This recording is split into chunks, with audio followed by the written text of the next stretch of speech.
My name is Trout. How you doing? I'm doing well, sir. How are you? I'm fantastic. Fantastic. First coffee of the day, so, still the neural circuits are kind of slowly connecting, but I'm doing great. Thanks for being here, by the way, dude. Oh, yeah, no problem. I'm happy to be here. So I've got as I tend to do, I have my, weird little list of things that I might try and speak with you about, but... I've got one, too. Oh, is that a Yeah, ever moleskin? since Look I at this saw you boy. keep that notebook, I'm like, I gotta have a streamer's notebook. Dude, I have, here's my problem though. So I've got, I bought this one because I had a weird plan early. Oh shit, I'm out of focus. Oh well. I had a weird plan early in the streaming days where I was like, how do I encourage people to, or not encourage, how do I make people feel valued? I was going through that kind of phase where I was a new affiliate and I was like, what is it that I can bring that makes people feel that they should subscribe or should even follow or something like that? And I had this idea of writing them all down in a notebook and keeping it as as memorabilia or whatever. And then I stopped doing that about a week later, and now this is just my content. Here's Carrie. Yeah, well, and it's useful for, I've seen you when somebody recommends a game or a band or a movie, I've seen you write it down. Yeah. But I've also seen when you need to remember something in a game you're playing, because you know that playing a game on stream, I don't remember anything I read or any of that because I'm too busy with everything else. Right. So being able to write that down, incredibly useful. Absolutely. And there's something like this, kind of like an old school pen and paper gamer feel to it as well. I feel like I'm more correctly gaming when I'm taking notes down. Absolutely, yeah. So you've done some of that old school pen and paper, like tabletop? You know what? Kind of. And this is actually one of the things I did want to hit with you. But I've never D&D'd. I know you have. I know that you're DMing right now, actually, I think. Yes, yeah. I've never D&D'd. When I was probably 11, 12, kind of tweeny, that tweeny age, I got really into miniatures. Oh, okay. And I got really because I think at a garage sale, my mother bought a Hero Quest board game. Nice. Which just captured my imagination. And I remember, because my mum's an artist, and so she has a bunch of paints and stuff like that, and so I got so into it and I started painting the little skeletons and all this kind of shit. And I went through a phase where I was really into the idea of that. Sort of opened the world of role-playing to me, even though it's a pretty simplistic board game in a kind of D&D-esque. I think it was Games Workshop and Milton Bradley, but similar kind of vibe.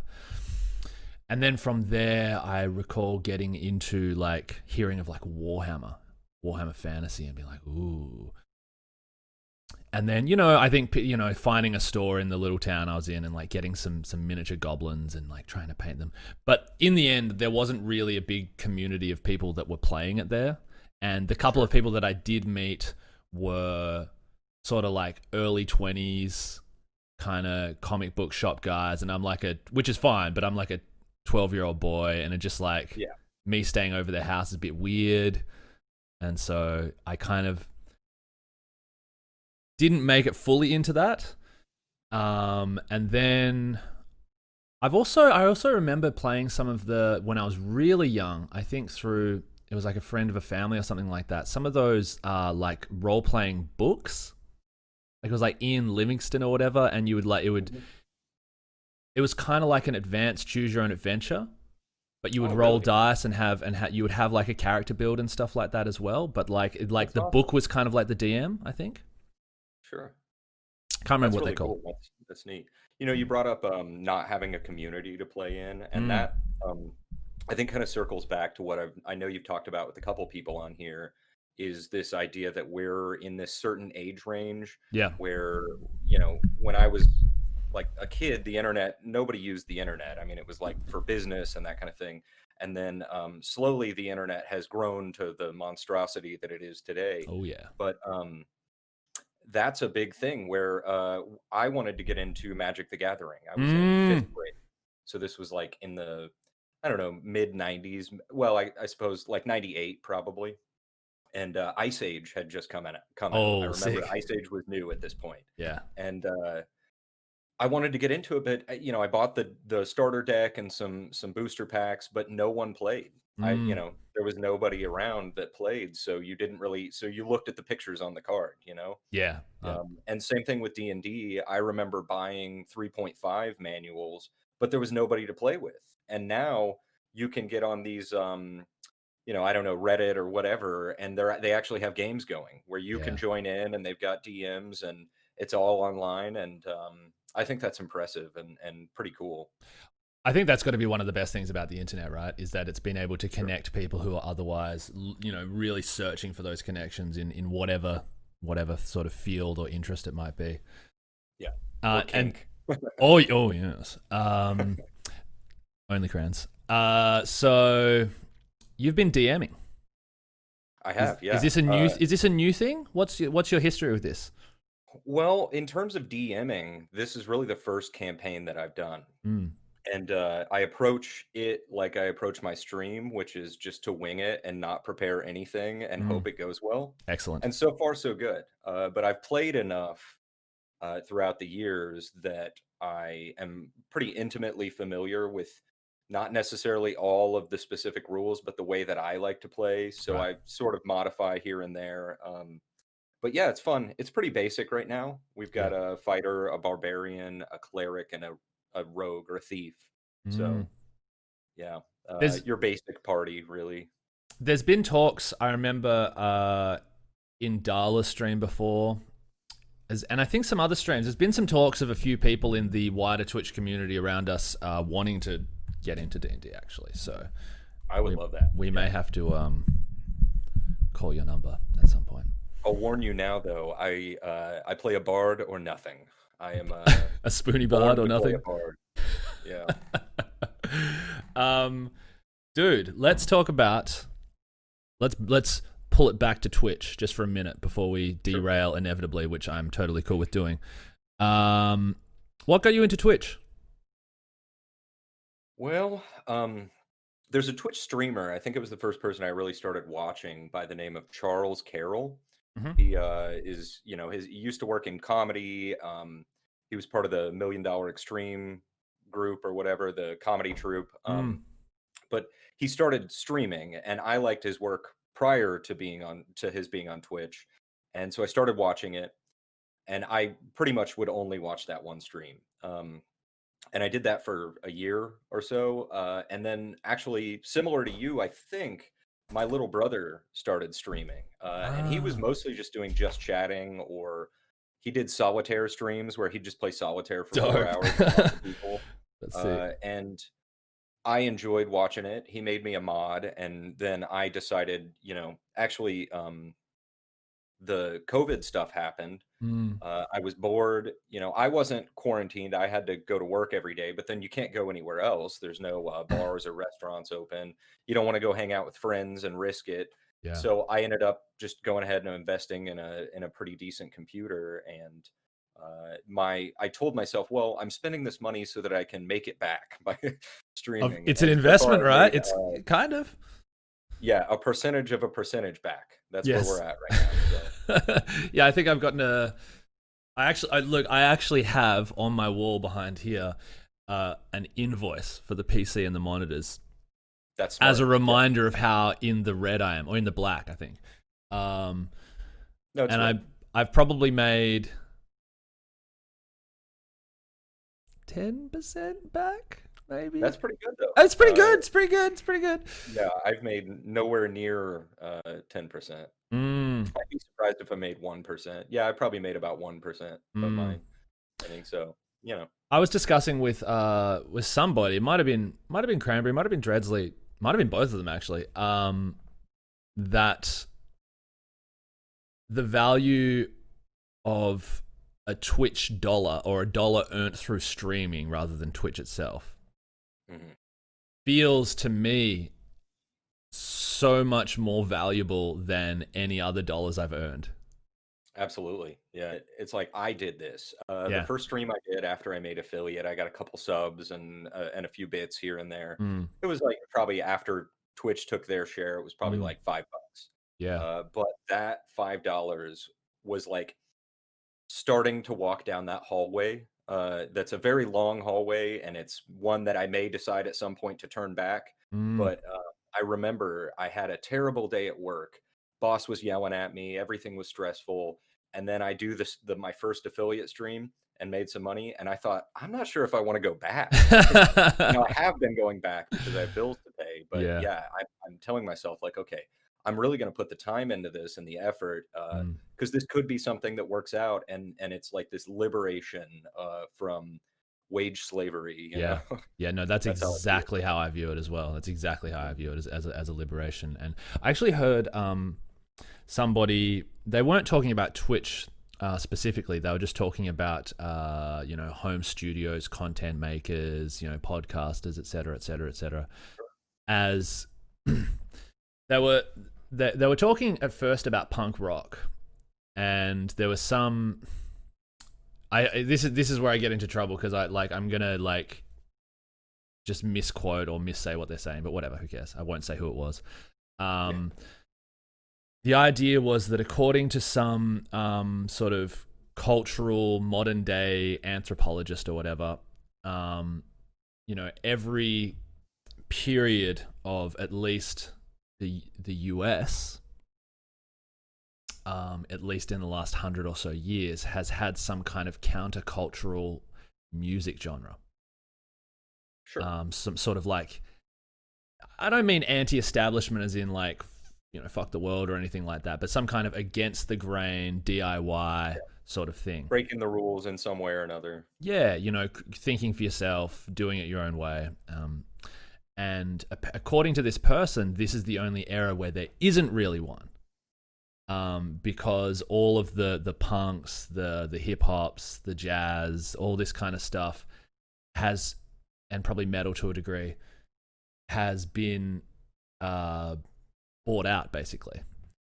Sure. And which is kind of inevitable, I think, because it grows in popularity because there's an allure of those things to people who find those things attractive, and then people realize that people find it attractive and that they can make a buck out of it, and then that's the beginning of the end. But this person was arguing that actually this podcasting, streaming, online content biz is kind of the equivalent of it today. Sure. Well, and I think, to add to that, I think it's interesting now to watch. I think it's happening at a more rapid rate. Maybe it took 50 years for jazz to kind of completely sell out, maybe it took hip hop 30 years. Podcasts, it took 5 years before late night hosts had podcasts, and all of these celebrities are making the podcasts that are now, and that's probably not including Joe Rogan and those guys, because they're innovators and they sort of came in the first wave. But when, Conan O'Brien and Michelle Obama have podcasts, you have to wonder if it's maybe a little bit sold out at this point. And that was fast, It's a really good point. And I've heard bigger podcasters discussing this kind of stuff, that they've been approached now, when they suggested the idea of doing it, their agents or whatever were like, well, what's that? That's just some weird hobby you're doing. But now, of course, they're all trying to get in on it. Yeah, we can, if we'll sponsor it, and you just have to do this and that. And I wonder though if they missed the boat a little bit, because there is something about it that is independent, and I think some of the big ones are sort of saying fuck it. I was also listening to, I don't know if you know Bobby Lee. Yeah, love Bobby Lee. I quite like Bobby Lee's podcast, and he was sort of talking about that as well.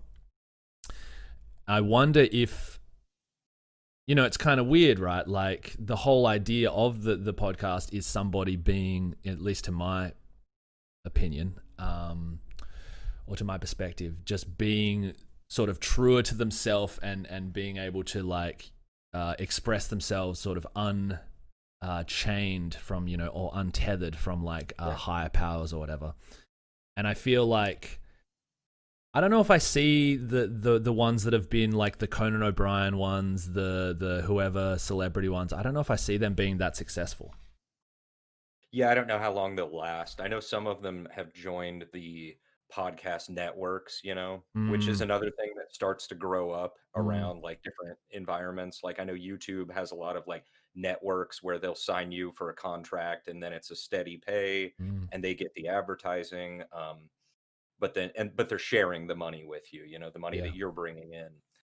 So I think that those probably are gonna stick around for a little while longer. Mm, But even in YouTube, I think of like there are instances where the celebrity gets the spirit of the format of whatever content they're creating. I think Jack Black is a great example. I don't know if you've seen his YouTube stuff, but it no. feels like any other vlog channel, Yeah.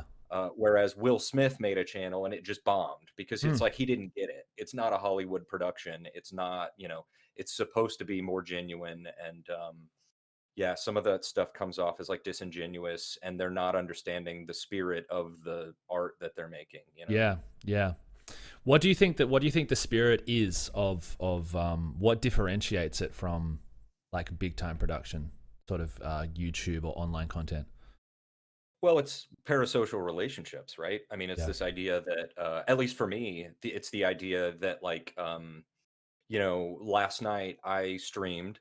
Well, it was night for me. I guess it was yesterday morning for you, but I streamed, went for a couple hours, and had people that I'm friendly with, and there are these parasocial relationships. I don't know these people, but I Mm, know this idea of them, and it's comfortable. And then as soon as I finished streaming, I hopped over to your stream because you're my one of my parasocial relationships, and mm. I knew you were doing community night with a bunch of other parasocial relationships, as opposed to going to a movie theater and sitting in the dark alone watching a movie, and wishing that you were friends with Will Smith. And Wish I was as cool as Will Smith. yeah, Never returns my phone calls when I I could have stalk been him. Jaden. Yeah, no, I think that's a good point. There is more of a an intersocial kind of thing going on there, and that reminds me, it was a couple of nights ago that I was watching somebody. It was a friend of, sort of a connection through a Goose Coon stream. Okay. They're called Grungy Dumplings. They're a couple who live in Japan. They're ESL teachers, so I immediately felt I had a little bit in common. And so I was watching their stream, and they're lovely. But the thing that I really remember from it was this someone in chat who was chatting back and forth with them sort of said like, "Oh wow, this is my first time on Twitch, and it's really weird." This is really weird. Like, but they're Yeah. like, and they're obviously having a good time because they're going back and forth. And it's like, yeah, I forget that this is it's after 6 months of kind of going hard on it. And I'd watched Twitch before, but I'd never really interacted much on it. It doesn't feel weird to me anymore. And it's interesting. Like moments like those, make me step back and go, "Oh wow, this is like a new form of communication." Yeah, absolutely. And that's another thing. I told you that my introduction to Twitch was Charles Carroll, this Mhm. character. Um, but he's got, regularly at least 250 to Mm. 500 viewers. Yeah. So you're not interacting really. Maybe a couple times over the year that I watched his stream, I'd say something in chat and he'd acknowledge it. So this side of Twitch is entirely new to me. Mm. Dropping in on like our meeting was a perfect example of just Yeah. dropping into some channel. There's maybe 15 viewers. Anything I say gets acknowledged.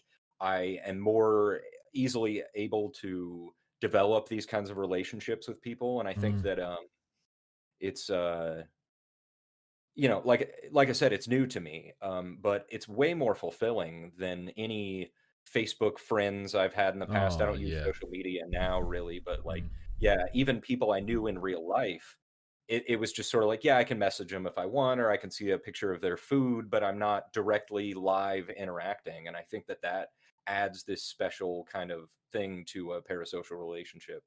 Yeah. Yeah. No, I think it almost like, I think I've heard people refer to people's channels with almost like spatial language. Like I'm hanging out in your chat. I'm coming to Definitely, yeah. your chat. Let's go Well, it feels see like so and walking into so. a room. Yeah. It feels like walking into a room and greeting everyone, and then they greet you back, and Mm. yeah, it has a similar feeling, to me at least. Yeah, it's a super exciting thing, and yeah, we are at that sort of that level of it can feel exciting when a bunch of people come in, you know, like, and a bunch of people you see, like, oh, there's so and so, there's so and so, oh, how you doing, blah, blah. Oh, blah, blah, I haven't seen it in a while. Like, you get this kind of, you can sort of, you know, I've heard people refer to it as, oh, it's like a party in here tonight, and Sure. you know, sometimes you get that vibe. One thing I'm maybe not concerned about, because I think it's either inevitable or it's not. In a way, it's like I'm kind of fatalistic about it a little bit, but am maybe a little bit wary of is at what point, because my goal is growth personally. Absolutely, You yeah. know, I think I've made it pretty clear that, like, as genuine as I'm trying to be, I'm about those dollars. Like, and simply for the way that you put it earlier, as a liberation from Yeah, other yeah. things, because simply because I enjoy this and I find this more fulfilling, and I Mhm. think this is worthwhile. But in that implies that at some point, if you are to get to that position, you're going to grow to a point where I wonder how sustainable being able to acknowledge everybody is. Absolutely, yeah, and that's something that, even now in the past month, the growth that I've had and the number of people that come to every stream, uh, it's already becoming difficult. I miss things, Yeah, confetti will come in and say hi, and because there's all these other messages, I don't greet, my number one, like my mod and the person that's there all the time. I've seen her Um, roast you for that. I I've know, seen it. yeah, she roasts me. Any chance she gets, she'll roast me. Yeah. But yeah, so it's difficult, but it's something that I feel like, just like I initially had to get used to having like one person chatting with me, Mm, I'm slowly growing more and more used to having kind of a hectic thing, and maybe picking one out of every three messages that yeah. I am interested in replying to. Yeah. So that That helps. no, that I think that's a good strat, and I think that's how people get it done. I sort of go back and forth. Like, I've had streams where I remember, I think it was like the first time, because Morrowind was like the first point of like significant growth for my channel, where I Sure. got like a bunch of new people coming in, like a lot of the Spudsies, the Ezrans, the Gojis, and so on and so forth, The came. trout. The Trouts. Oh, exactly. Sorry Yep. to ignore your Trouty.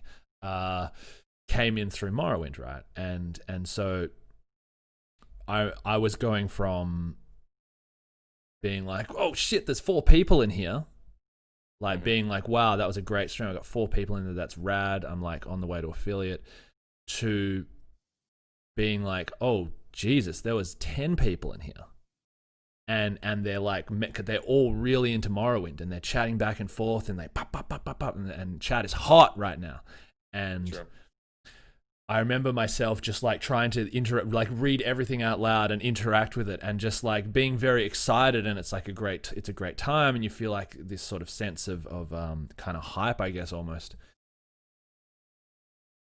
But then that's unsustainable. Like, I mean, you can maybe do that at 10, you maybe do that 15, and you can do it in Mhm. periods where it's like more of a lull in Work chat. chat. Yeah.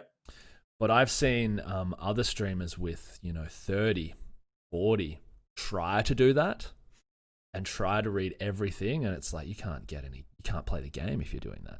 You can't Yeah, play. you make no progress in the game. That's where I'm at right now, is Mm, I'm having to try to retrain myself to interact with chat. mm, And I'm still, what I always joke with people, that what takes me about 15 minutes in game in real life is going to take me an hour and a half if I'm yeah, streaming, yeah, yeah, because yeah. there's just too much going on. True. But I enjoy that. I do, and I think you gotta find a balance between wanting to make progress in your game and also wanting to build this community, like you said, growth. And so I think that for me, the best thing in building growth and getting those new follows is, acknowledging everybody. Absolutely, absolutely. Uh, Sorry. Sorry. Oh, well, I was just going to say, especially the people that are new, that have just, this is their first time. I've never seen them before. Those are the people where I'm like, hey, what's going on? Talk to me. How's your day? Mm, What do you like most about this game? What game are you playing? Whatever it takes to kind of get the conversation going. absolutely. Um, I think it's super important. And that is the thing that I think separates this from let's plays, let's say, on sure. YouTube, which I also like, but they're a slightly different thing. My thing is that I definitely lean towards that side also, because A, because I enjoy it, B, because I think that's what people want. It's just that's kind of the magic in a way. But then sometimes I worry if I'm doing it too much, that people are like, all right, get on with it, Porter. Come Like on, you're just come on. pandering. Yeah, yeah. Like I sometimes worry. I'm like, all right, now like it's. I remember when I first started doing the the just chatting before playing a game. Like when I first started, I would just go straight in and Same. play the fucking game, because I didn't know what the fuck I was doing. And not that I do now, but I know a little bit more. Um, and I would do like 5 minutes. I'd have like five, maybe 10 minutes. Yeah, 10 would be a long one. And now, like, sometimes I catch myself, I'm like, Jesus Christ, it's been 45 minutes. I haven't even started this fucking game. Yeah. Like, I've had a couple streams like that, and I'll tell you the big difference for me when I used to just get right into the game was nobody was watching. Like there was nobody to talk to. And now I've got people that while I'm doing my intro song, which by the way I carefully curate before every stream, that's the mm, one thing I prepare is mm, like, well, this song would be perfect for intro, this would be perfect for just chatting, yeah, this will be perfect for my break. But yet while the song's still going, I'm not even on camera, and I've got 3 or 4 people sometimes that are already wanting to have a conversation.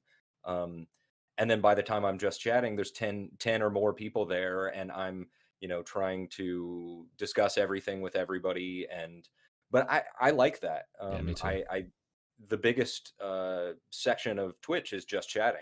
I That's mean, they true, right? tend to It's have more right up there, viewers. right? Yeah. Just chatting or Fortnite head to head. Yeah. Among Us for a while. Yeah, or Genshin Impact as well. That's true. Yeah, I am playing that, by the way. Yeah, I. I've tried streaming it. It's not quite for me a good streamy game, Why is but that? it's good. It's similar to Half-Life. I'm halfway through Half-Life 2, and Mm, I've stopped off mm. because there's What? too much going on. There's too much. I can't focus on Yeah, chat. yeah. Morrowind is perfect. Games like that. Mm, I want to do a Baldur's Gate playthrough, that whole series. dude. I can pause at any time. It's not going to affect, things. I can while playing look over at chat. There's Mm, nothing too urgent going on.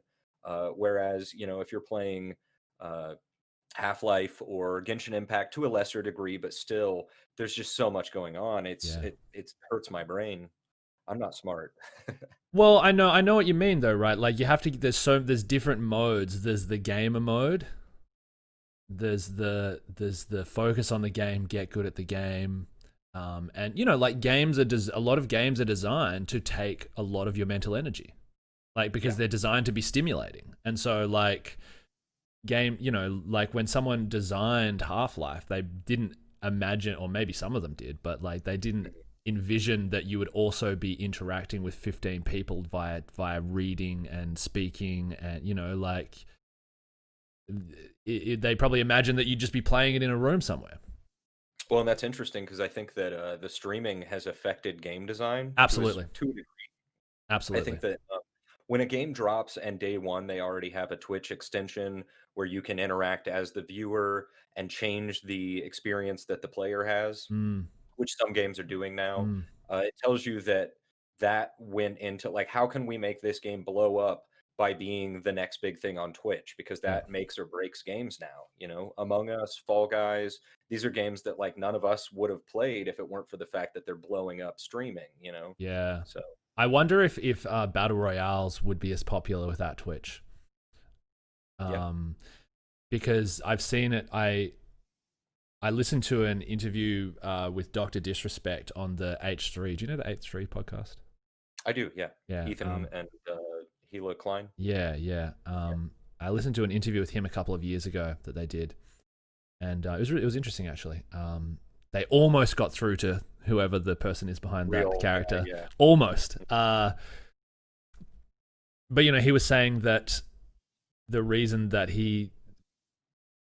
people found success with streaming that is that there's a very easily digestible narrative for someone who comes in. You see a gun, you see a space, and you see how many people are still alive. Sure. And that's just a bang. All right, we know what we're doing. Here we go. Yeah, we know where we're at in this situation. Yeah. Well, to kind of tangent, it's funny you brought up Dr. Disrespect, because I've been thinking about him a lot in reference to what I know that you have talked about with Cran and a few others about the commoditization of like self. And that goes into like kind of making yourself a commodity and you're what's being sold. And I think Dr. Disrespect's a good example of somebody that's been able to create that distance between the self and the brand. Very clever. And I don't necessarily want to go as far as he does with the crazy character and the fake mustache and all of that, but I do, to a degree. I would say I disagree about the like I'm the commodity or I'm what's being sold. Really, it's this image that I'm putting forth. I like to be genuine to some extent, but I also have to recognize that like this is a show you're putting on. Like I'm putting on a show. And so when I start, if I'm, maybe more like pensive or more withdrawn, then the energy is different in the show. And so I have to make myself. And that's part of the reason I drink so much caffeine. It gets my energy up, and I get to where when I click that button to, go to my just chatting screen, I'm like energized and telling people this is the #1 stream on Twitch and talking about which is a fucking fact. Stuff, It's a fucking fact. What's that? It's a fact. Yeah, it's verified. Yeah, I have the trophy. It's over there. No, dude, I'm really with that. Like, there's a lot there, So I do agree that that you should distance yourself from what you're sort of selling or what you're marketing. I know that both ways that sounds kind of dirty, but like no, not at all. Yeah. But also I felt that in teaching, and I wonder if it's like that in your 9 to 5 as well, where that's also a projection. Like for me, sure. That was also a projection. Like here I am. This is how I dress. This is how I communicate. These are the things that are okay for me to express. These are the people that I can speak with. This is the type of posture I will take here. This is the type of language I'll use here, etc., and so on and so forth. And yeah, and the topics that you can discuss. That's a big one in an office. As soon as I walk into the room and I hear somebody talking about politics, I walk out of the room. I'm like, no, I'm not going to get fired over my opinion or your opinion or, so, and that's something that I think is what we call like a professional demeanor, but really it's just common sense. It's like, I don't know these people. I have to spend all day with them, so I don't want to alienate them. And I think to an extent, Twitch is the same thing where it's like, I don't know these people, but I am spending time with them and I want them to continue feeling comfortable enough to come back. And so because of that, I'm not going to share my radical views on, the nature of capitalism or something. It's just not something I'm willing to do. It's very true. It's very true. And it's smart, I think, but it's, again, I think it's there's a gray area. There's a light fantastic there that, and it's actually one of the things I've got here. I'll actually look. I'm going to read verbatim what I wrote for you regarding what I'd like to speak to you about. Censorship: to self-censor or not? ? Where to draw the line? Which is exactly what we're talking about. And I'm sorry. Go ahead. So like there's that tension, I guess, between wanting to be an approachable version of yourself that feels real and is real, especially given that we do this over an extended period of time. We're not just this curated 10 seconds on TikTok doing some bullshit Zumba dance. And excuse me. And there's just a little tick I have. But there's that tension, right, between wanting to be that genuine self, not knowing everybody around you, wanting to have enough respect for them where you can not hide everything, where it isn't the workplace, even though it is the workplace, where it's sort of where you're more self-determining, but realizing that if you got a room with 15 people, 20 people, 5 people, 3 people even, you got a room with those people, like not everyone wants to hear these things. Not everyone's going to agree on these things. And so like I'm still not sure, because I also find that part of the thing I'm trying to become liberated from. Mm-hmm. So like I'm not sure where to draw the line, I guess. Well, yeah. I mean, first of all, I would draw the line. I'm not a free speech absolutist by any means, because I think that's a mythical beast. I don't think anyone is an absolutist on free speech, but I tend to be more conservative than liberal when it comes to where I draw the line. I tend to, actually, perfect example. I got a raid the other day, and it was right in the middle of a conversation that I was having with a viewer about a difficult topic. I think it was religion, maybe, or something. And maybe the viewer was saying things that could be perceived as kind of forceful, or he was pushing his opinion or his agenda. And so Confetti actually was the one that got the bright idea, where she just immediately put in chat. She said, "Hey, just so everybody who's new is aware, this is a stream where anything goes. As long as you're not breaking TOS, you're not going to get kicked out of here. But have respect for other people and their views," that kind of thing. So it was a real nice, and she saved me, because I was like feeling nervous about the fact that this conversation was going on. Yet I had all these new people. There were probably like 10 or 12 new people who had never seen my stream, and I didn't want them to get the wrong idea. But I try to, that's the atmosphere that I want to create, is one where anyone from any background can come and talk, but they also have to recognize that people from other backgrounds or other perspectives are going to talk. And so in terms of self-censorship, that's probably the most censorship I do. I don't tell other people what they can talk about on my stream. I haven't run into any problems where I've had to, ban anybody other than bots, obviously. Follow bots. But what I'm going to talk about is going to tend to be, I try to think of my role as the mediator, like the sort of the Joe Rogan of my stream, where as soon as things start to get off the rails, I'll sort of try to direct things back onto a path that is workable for everyone, not forcefully, but just through charisma, maybe, like as a bard. I like convince people that this is maybe the direction we need to go. So yeah, I don't feel like I have to censor myself a lot, because I'm not starting down roads. I'm trying to like help other people move down those roads and help facilitate conversation between viewers. You're the conduit. You're the conduit for dialogue and interaction. I think that's a really good way of putting it, and a good way of thinking of it.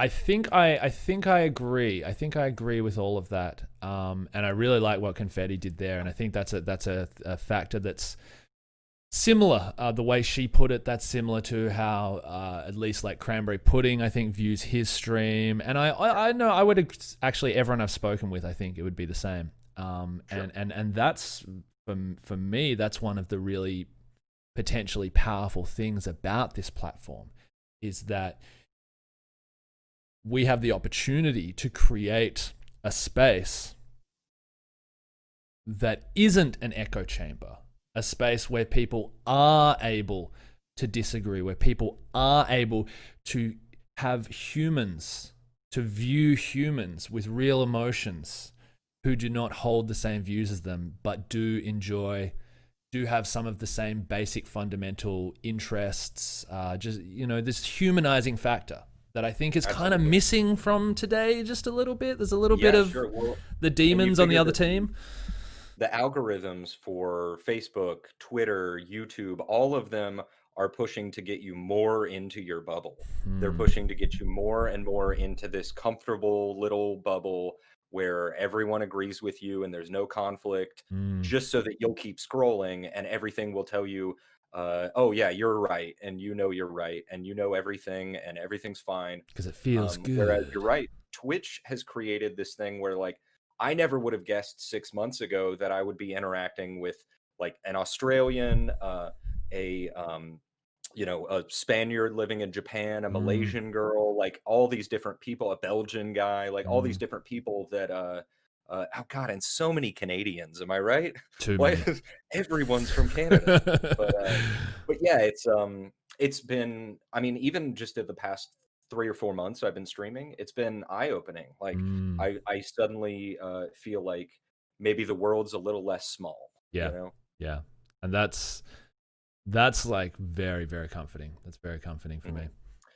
And it's perfect timing with all the chaos going on in the world that seems to be amping up to some kind of like real awesome season ender for 2020. Who knows how it's going Seriously, to it's end? it might be a cliffhanger. I hope it's not. I hope, yeah, it could be a cliffhanger, but I'm hoping it's something like nuclear attacks or the Earth splits in two. Something that really is just a great final episode. I hope it's Um, aliens.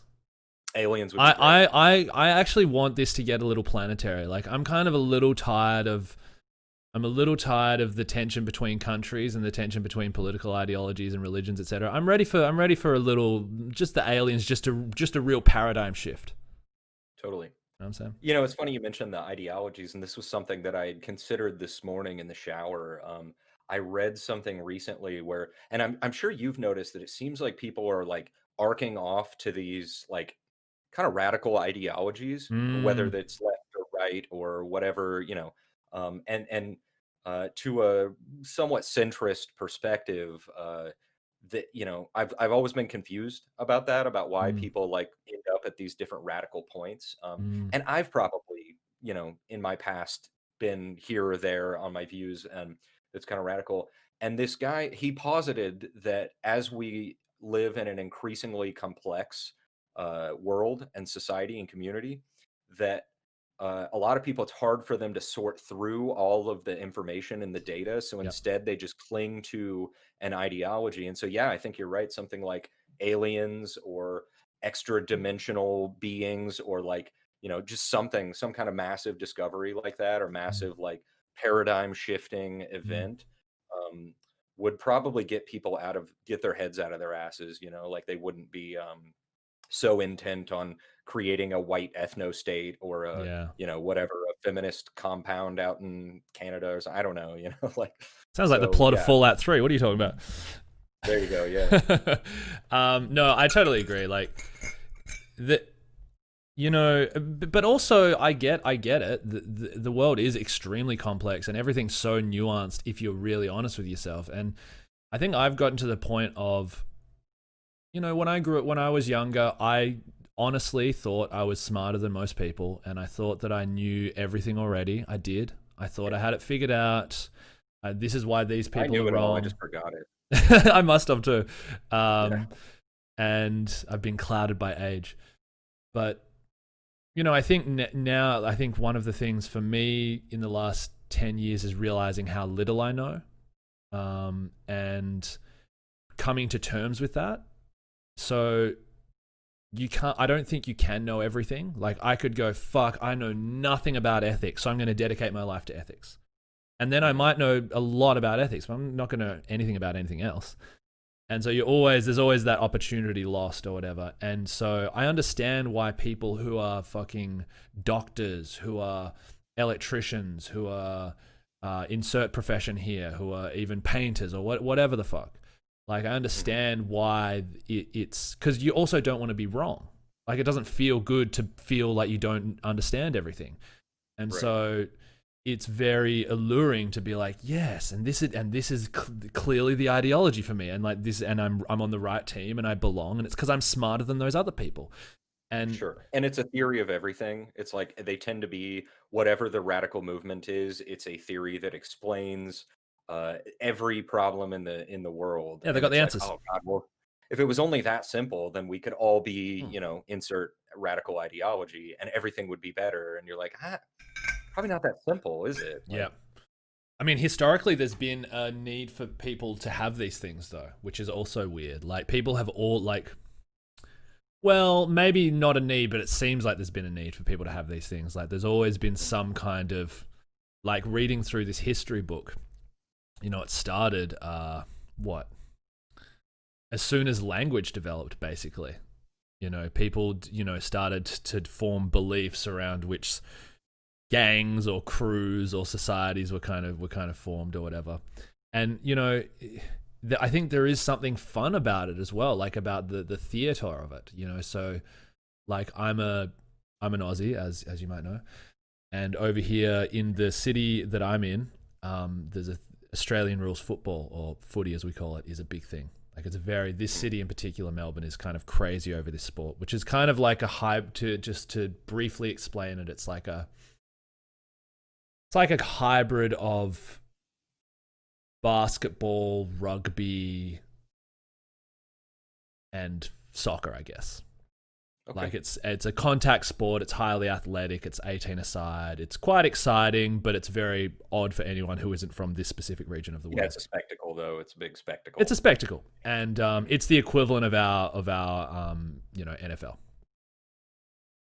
And going to there is something quite telling about going to a game.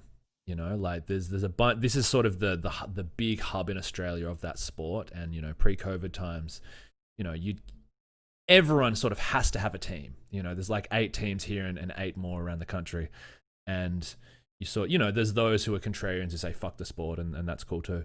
Sure. But I'm one of those here in America. Yeah, no, and I totally get that. And honestly, like in recent years, actually since going abroad that I just have zero interest in AFL anymore, because I just realized how insignificant it is for anyone else on earth. And so just kind of the allure, the luster sort of wore off. But anyway, there is that kind of thing where you can go.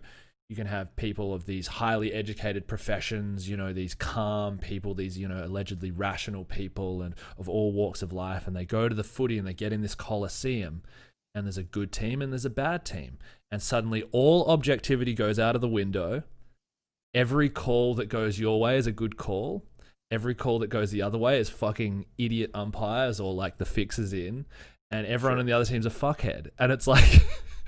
and everyone supporting the other team's a fuckhead, and like that's okay in sport. I think that's like a nice outlet, because it's fun. It's this abstract thing with really no meaning, and if you can kind of like let it out there and pass it into sport, then I feel like the rest of interactions might be less fraught with that. Well, I wonder if that was maybe the initial intent when they like brought back the Olympics. In the early 1900s, they brought the Olympics back, which is this idea from ancient Greece, and they're like, hey, let's bring this back before we have another world war. Yeah, and then they had like 2 after that.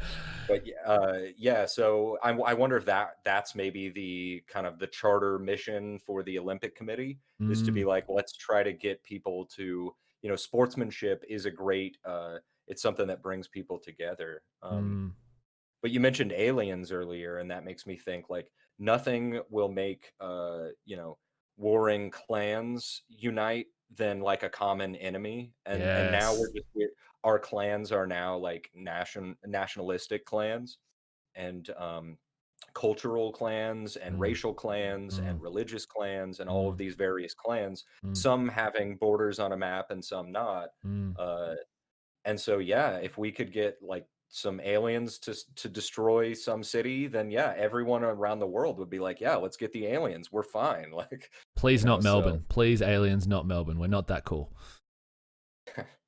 Please not Melbourne. Yeah, I'm in luck. If the aliens come, I'm out in the middle of nowhere. I literally am surrounded by cornfields. So you actually are surrounded by cornfields? Because I've heard the corn roasts in your they're channel. harvesting right now, actually.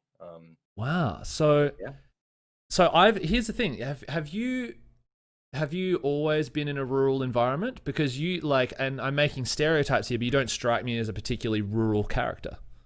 Well, I'm not. Yeah. So I grew up, I was born in an industrial town, and my family, my dad's side, they're all like factory workers.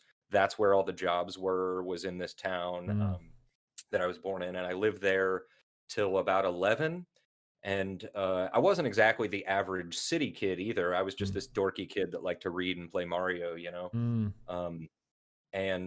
But yeah, you're absolutely right. When I moved to a rural environment, I moved to a school where it was like 20 kids in the grade that I was in. Very small school. And I was like public enemy number one there. Like no Yeah. one, like the teachers didn't like me because I was this weird, smart kid. The students definitely didn't like me. Yeah. Yeah, so I had a tough time until I got a little bit older and sort of found a place a little bit, at the rural tiny school. But Mm. yeah, for a long time that was an issue. Absolutely. That's interesting. My trajectory was kind of the opposite, where like I was my younger years, I was in a more rural environment, like 20, 30,000 people, kind of rural. And that for me was, especially in the early years of high school, because I went to a high school that was, or what you would call middle school. We just have primary and high school. So it's just sort of separated into two. So when you're like 13, you go into high school. And in those, I did 2 of my first years of high school still in that town, and it was like a new environment. Like it was big, small enough for it to be rural, but big enough for you could go to a new school, like a new high school, and you would know basically no one. Sure, And sure. and so like I had a really rough time in those 2 years where it's just like, damn man, everyone thinks I'm fucking weird. Like I'm not like I'm not like a fucking Mensa confirmed genius, because then they could at least like be like, oh well, that's just our weird token genius. I'm not that guy. Yeah, put you in a special class or something. Yeah, Yeah, I'm yeah. not that guy. I'm Same. just kind of weird and a bit like, I don't know, just have slightly more just peculiar interests, I guess, in that, not just sport and fishing, though those things are cool. But so I had a kind of a tough time, and I finally moving to the city, not even a big city really, city of 1 million people, I was just astounded. Like I didn't expect it was going to go better for me there, because I didn't have any perspective on what it would be like. I thought, oh, maybe it'll be even more gnarly there, and then it was night and day. Like I just like, oh my god, these are my fucking people. Like I get it. Yeah. So yeah, that's why I was curious about your rural kind of experience. Well, and when I graduated from high school, like step one was to get out of the rural area, move to the nearest city, and it's I'm totally estimating, but I'd say like 30, 40,000 people city, Mm, not massive, but considerably larger than what I had been in. Um, and I did that. I did the living in urban or suburban areas yeah, for a considerable period of time, but several years ago, I just was kind of tired of the traffic and the noise and the cost. And so, here I am out, in nowhere. yeah. And it's nice. I mean, I can go buy a cigar, sit on my back porch, and just enjoy a cigar with a nice breeze. And there's Dude, no that sounds cars sick. driving by, there's no noise. So it's nice. It's Yeah. nice, the privacy. That's lovely. Well, I'm kind of coming again. I think I'm coming to a point, that kind of point myself, where, and a lot of it, no, it was even before all this shit kicked off. Like I was already ready to move on to something other than Melbourne. Melbourne is pretty big. It's not New York, but it's bigger than people who haven't been here would imagine. Sure. And and like to the point where there's like choppers all the time over my fucking roof and stuff like that. It's like that kind of big, Right, right. and sirens and shit. And yeah, those things you mentioned, cost, stress, noise, all that kind of stuff. And I also realized, like, when I first came here, it was in my early 20s. I moved from the city to the bigger city. I had the sort of this idea of, this is where I'm going to meet all the cool people. This is where I'm going to meet all the cool people. This is where all the artists in Australia go. This is where all the creatives go. This is the cultural hub of this country. Fuck yeah, let's do it. And to an extent, that's true. But now, entering this age I'm in, and entering this age that we're in collectively, where it seems that proximity has no bearing on meeting someone anymore. It feels pointless being here. It feels like I'm paying all this money for inconveniences. Yeah, well, and when I was, college age, I was living in this college town, going to school, and I sought out the same group of people, the creatives and the people that were interested in writing and literature and music and film and all of these things that I like was bursting to, you know, get involved with, or at least find somebody to talk to about. Mm.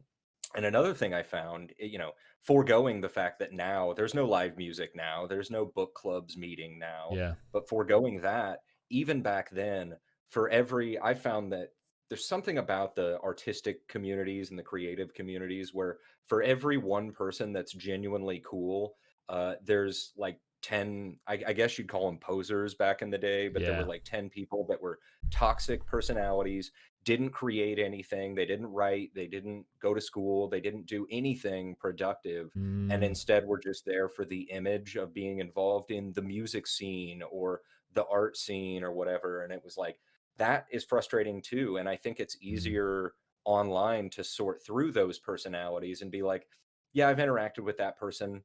I could take them or leave them. Mm. So, but I don't have to like avoid them at some party. I just don't interact with them. And that Yeah. makes it a Yeah. little bit easier on me to find the people that are actually interested in creating content, Mm. collaboration, uh, consuming each other's content, that kind of Mm. thing, and Mm. find insight from people in that. Yeah. Do you think that that is some like a form of like evolution of our species, or How do you in that we're able to find those links and block out that kind of nonsense to get closer to what we want? Mhm.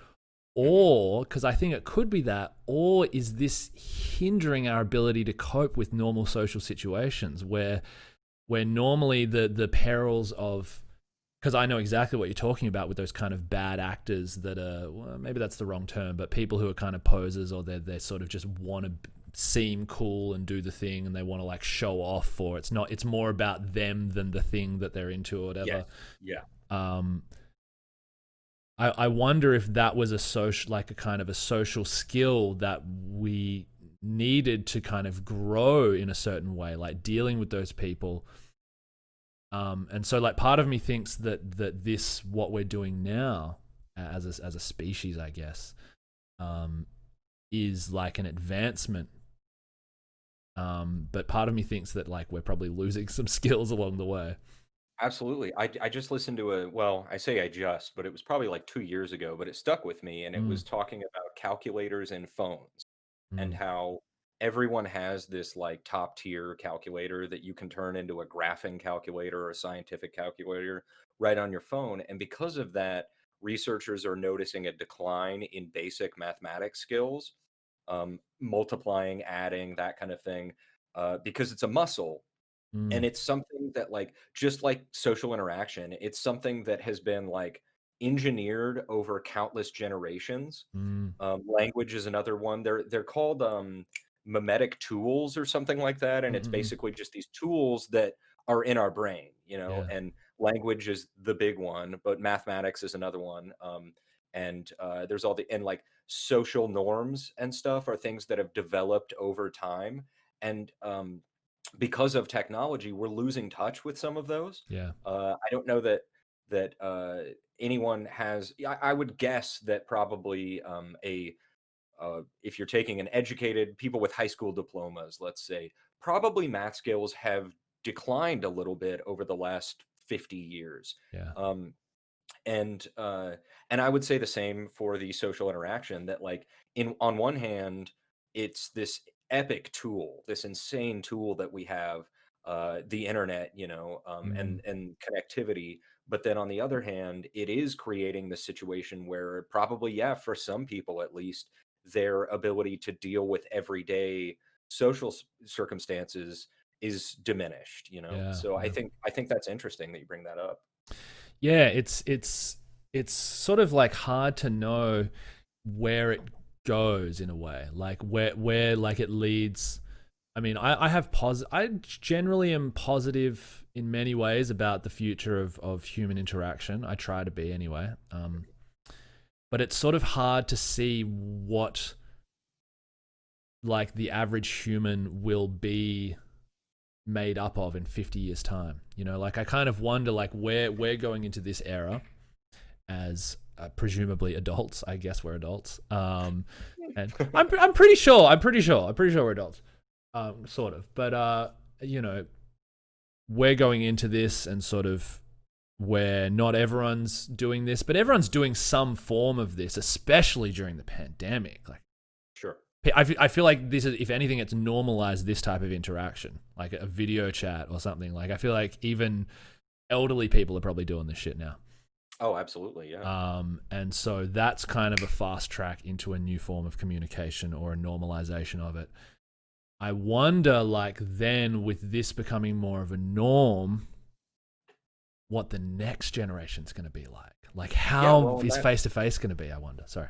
That comes back to that conversation about us being the last generation that's grounded in a life that's not necessarily devoid of technology, Mm, but certainly devoid of the level of connectivity that mm, we're all used to now. mm. Um, I remember being like 13 and using what was it, IRC and Oh, like yeah. internet, AOL and Instant Messenger, those kinds of programs to interact with people. Mm, But it was a fledgling enterprise, and it wasn't what it is now. But I mm. thought it was novel. I Yeah. remember having a email address in the days of dial-up where you would dial into the mail server and pull your mail, and So good. then the connection was so you would kind of just dial into a server, get the packets, and then it would hang up. Mm, So now the level of connectivity that, say, my nieces and nephews are experiencing, they're playing massively multiplayer Roblox uh, at like the age of 4, and they have friends lists on there and all of these, and that's so foreign to me, to my understanding of whether it's communicating with people or gaming as a kid. Because mm, gaming as a kid for me was playing Mario Bros on the NES. So mm. Yeah. This all reminds me of, and I've probably mentioned it before on stream or on this, or probably even today. My memory's that shit. This book that my mum was a big advocate of during my childhood, and she didn't force me to read it. She wasn't a forceful woman, but she suggested I read it, called Future Shock, by a futurist, basically, this guy Alvin okay. Toffler. And it was sort of trying to describe this, and it was written in the 70s, I think. It was trying to describe this phenomenon that this dude predicted of the rate of growth of technology and the advancements in technology and technology. We're getting to that exponential point, that like that feeling of being left, like, I guess, being old happens so much quicker because if you fall asleep, the changes are so rapid between that you're kind of lost, like, whereas if you were, to be old back in the days, you might be 80 and okay, you saw cars come in and you were there before television, and now they got television, so the world seems different after like 40 years or something like that. But I'm already seeing this thing where I feel like a boomer, and I joke about the boomer thing and not knowing anything about the world. But there's this other level where my mother, who is, and even people, actually, not I'll not even talk about my mother to make it even stronger. People my own age or our own age, who are my former colleagues, like, so what's this thing you're doing? Like, what do you, and what they.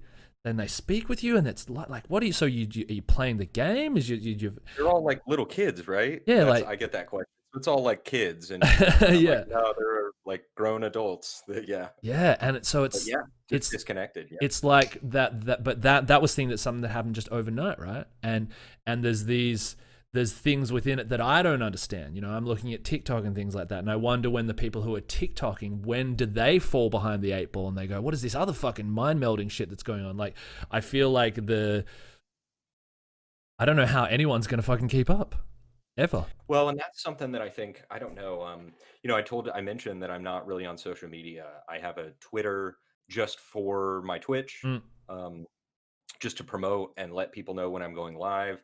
I really haven't gotten a whole lot of reaction to it. I don't know how useful it is, mm, but I bailed on social media partially for the kind of toxicity of it, yeah. but also because I decided at a certain point that, like, these are the things, like the things I'm interested in are the things I'm going to try to keep up with. Yeah. The stuff that doesn't interest me, all I can do is just like let go of it, because Mm, otherwise I'm going to be using something that doesn't interest me just so that I can feel like I'm on top of it. yeah. But you said it yourself that like all you do when you learn more about any subject is realize how little you know Yeah. about said subject.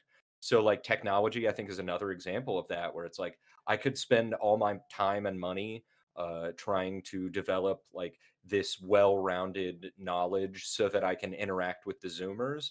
But like really, I'm not interested in that, and I'm just going to be like punishing myself trying to do that. Yeah. So I don't. I feel like at a certain point you just have to let go and be like, hey, I'm a boomer. I like this, this, and this, and these are the things I know about, and even those, it's a limited knowledge base, Hmm. and I just have to go from there and not worry about having an Instagram or a Snapchat or a fancy phone or whatever it is. And that's cool. That's cool. And I think that's the right approach to take. And it's letting go, and also I think letting go of the, because I've found myself going on the grumpy old man rants. Like with this, with the TikTok, and with the da. And it's like, what the fuck am I doing? Like, why do I give a Right. fuck? Why do I care? Like, if people are having fun, have fun, Mhm. And Yeah, so it's on one hand not embracing it, but on the other hand not having that boomer mentality where it's like, if I don't understand it, it must be bad. it's trash. Like, That's not how yeah, we did it exactly. Yeah. 2 minutes ago. And no, that's my battle. I definitely don't embrace it. Like I don't use Facebook. I've never used Instagram. Don't use Twitter. I kept it Mhm. to the holy trinity of Twitch, YouTube, and Discord. That's what I've limited it down to for me. Those I think are probably more useful tools for growing something than any of the side stuff, where essentially like my Twitter is just an advertisement for my Twitch. Yeah. So I don't know how useful it is, at this point. Maybe it will be at some point. I've used it a little bit for networking, Mm, but I use Twitch for networking more than anything, me too. because people are going to appreciate you coming to their stream and hanging out and interacting Yep.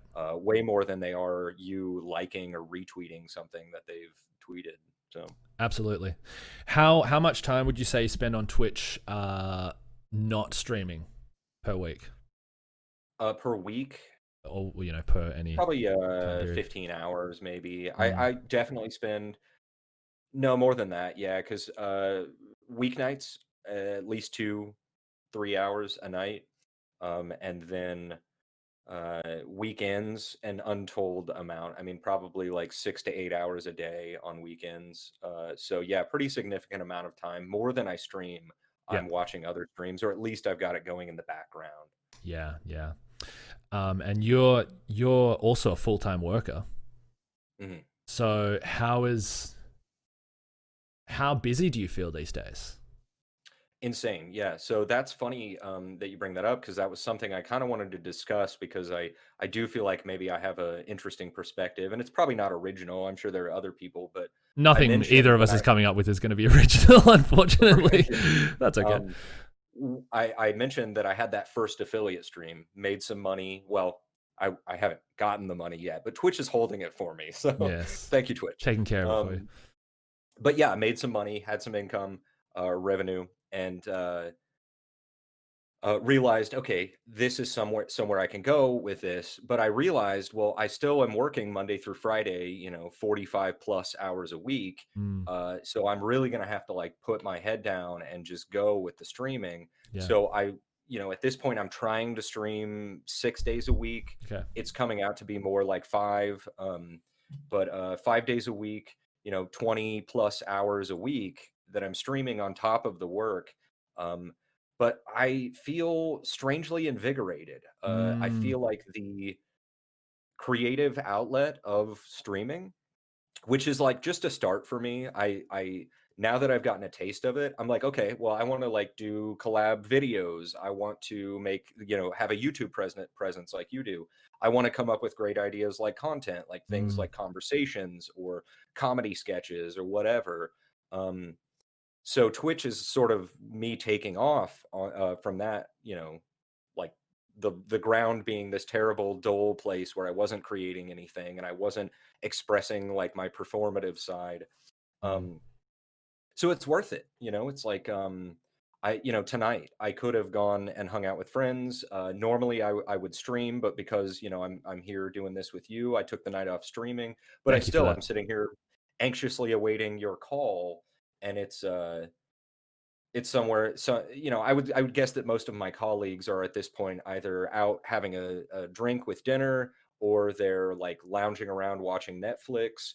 And I just feel like I'm going hard until midnight, every night. And then I go to bed and I get up at 6 the next day and start it over again. Yeah.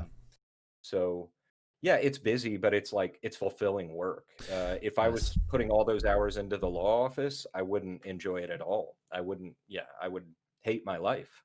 But because I'm putting the hours into something that maybe doesn't pay as well, but there's the satisfaction. Do you watch your VODs at all? Do I watch my VODs? I did originally, Mm. because I was very uh concerned about how I was going to come off. Yeah, or even just checking sound levels and that kind of Sound thing. levels, shit like that.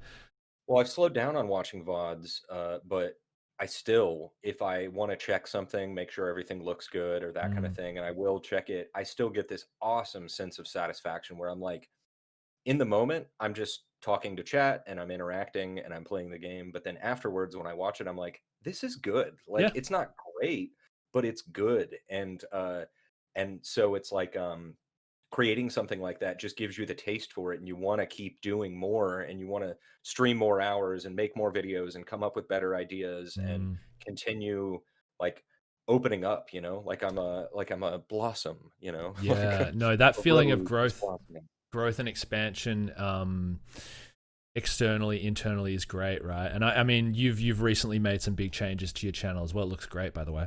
Thank you.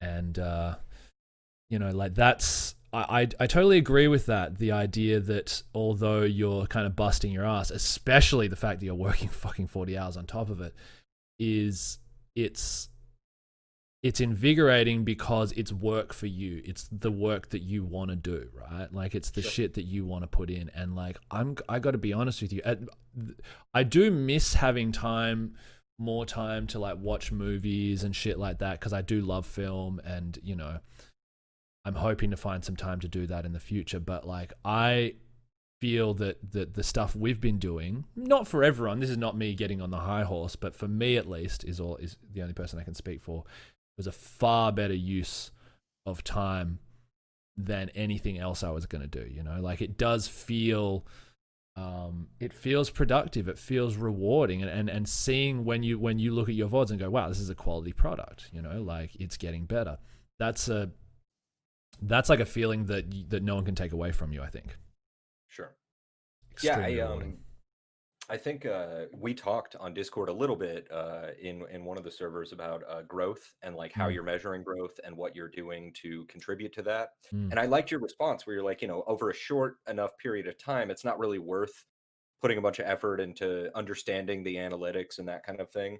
And some of it is just having to like, well, I'm going to keep doing what I know works. yep. Um, but on the other hand, I do find myself looking at that analytics page and saying, okay, well, what's changed from September to October, or August to September, Hmm. Hmm. or week to week? Like, Hmm. what are my numbers looking at? What was my stream schedule? What games were I playing, or was I playing? Which for me is always Morrowind, but Mm, nonetheless, um, yeah, it's like this almost like autism, or this autistic kind of like, I need to understand all of these numbers and really delve deep. But I think you're correct, like that, focusing too much on growth, instead of just doing what got you the growth in the first place, which was sort of being laid back and letting things happen, but putting in the time at the same time.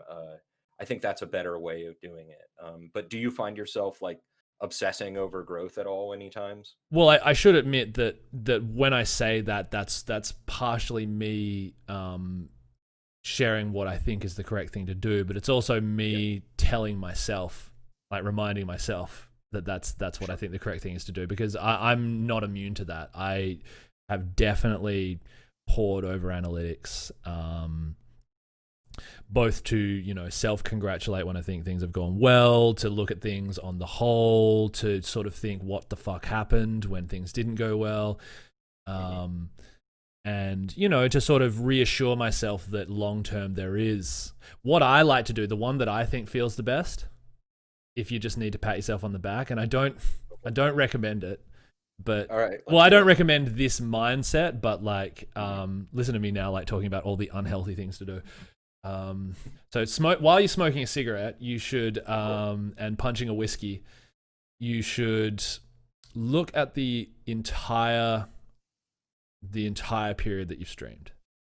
Okay. You know, if you ever feel that things, I don't know if you've done that, like if you ever feel things are like stagnating, and you see, like, even though there's this and that, it goes like that. Steady growth, and the ups and downs are kind of insignificant. But I do believe that, like, oh shit, focus.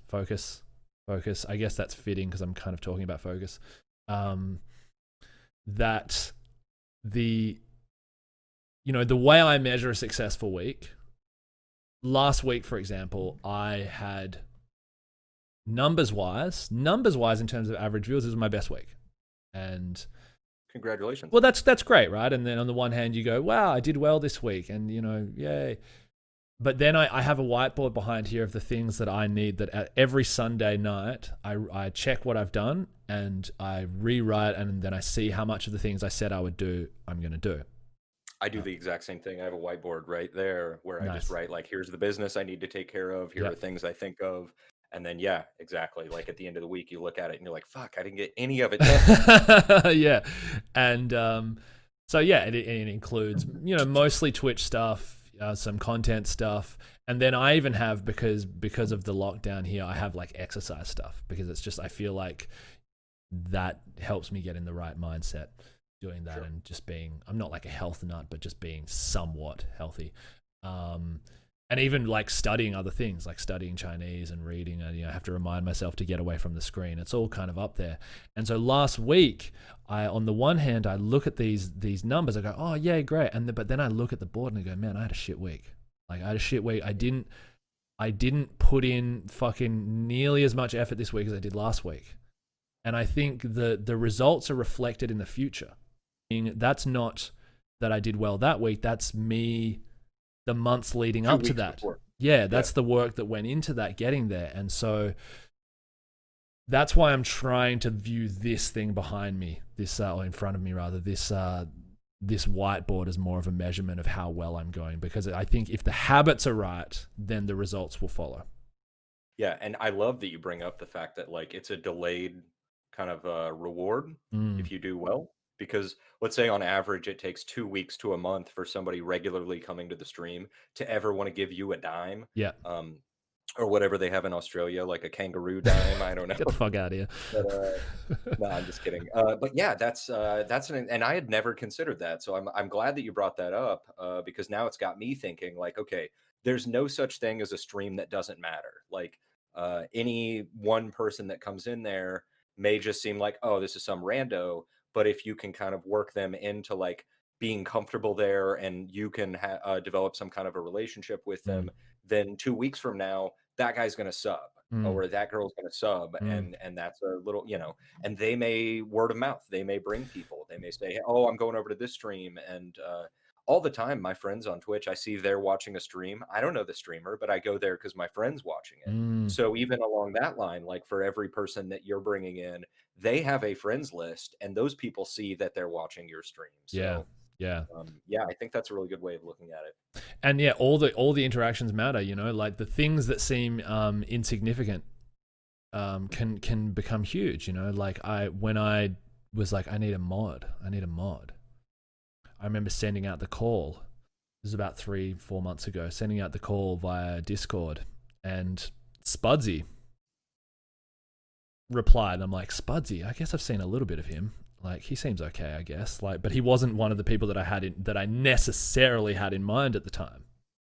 And I'm like, well, I guess I'll just take it. Yeah, fine. I mean, he says, you know, yeah, if you want someone to do it, I'll do it. I'm like, oh, okay, I'll take a gamble on this Spudsy guy. And now, like, he is fucking integral to the channel. Like, he is absolutely a huge part of the channel, and like to the point that I can't even really imagine what it would be otherwise. Like it's hard for me to imagine, but that's just one little insignificant yes or no moment that sort of changes everything. Well, and can we just talk about for a minute how you're mentioning that Spudsy is vital to the whole, the show basically, because Mm. like I said, I like to think of it as I'm putting on a show, Mm. and having that a producer basically is what they are, or they're the director, and they're handling all of the stuff in the background. Mm. Um, because I remember when I first started doing shout outs, I noticed you and some other streamers doing it. I thought, man, that's a great idea. Yeah. But like I'd have to alt tab out of the game over to my second screen, uh, type it all in. And then in that time, you're not playing.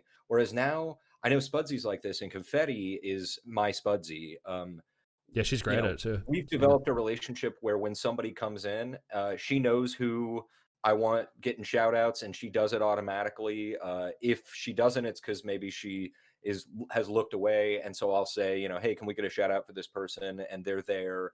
Um, I mean, to the point where Confetti and I now, just to like further develop that kind of relationship Mm. that we're building, every Sunday watch a movie together Oh, now. that's great. We just hang out on Discord and do a movie because it's like a chance for us to sort of talk about, just to hang out and get to know each other better, but Mm. also to talk about the stream and to talk about life in general. And Mm. and you're developing that relationship with a mod that, yeah, like you said about Spudsy, I can't imagine putting this all on without having Confetti there as one of the first people in the chat, Mm. and she's making sure to ban the bots and to kind of manage chat. And I know Spudsy does this as well, and this is really useful for like even other streamers when they come in and try to get conversation going.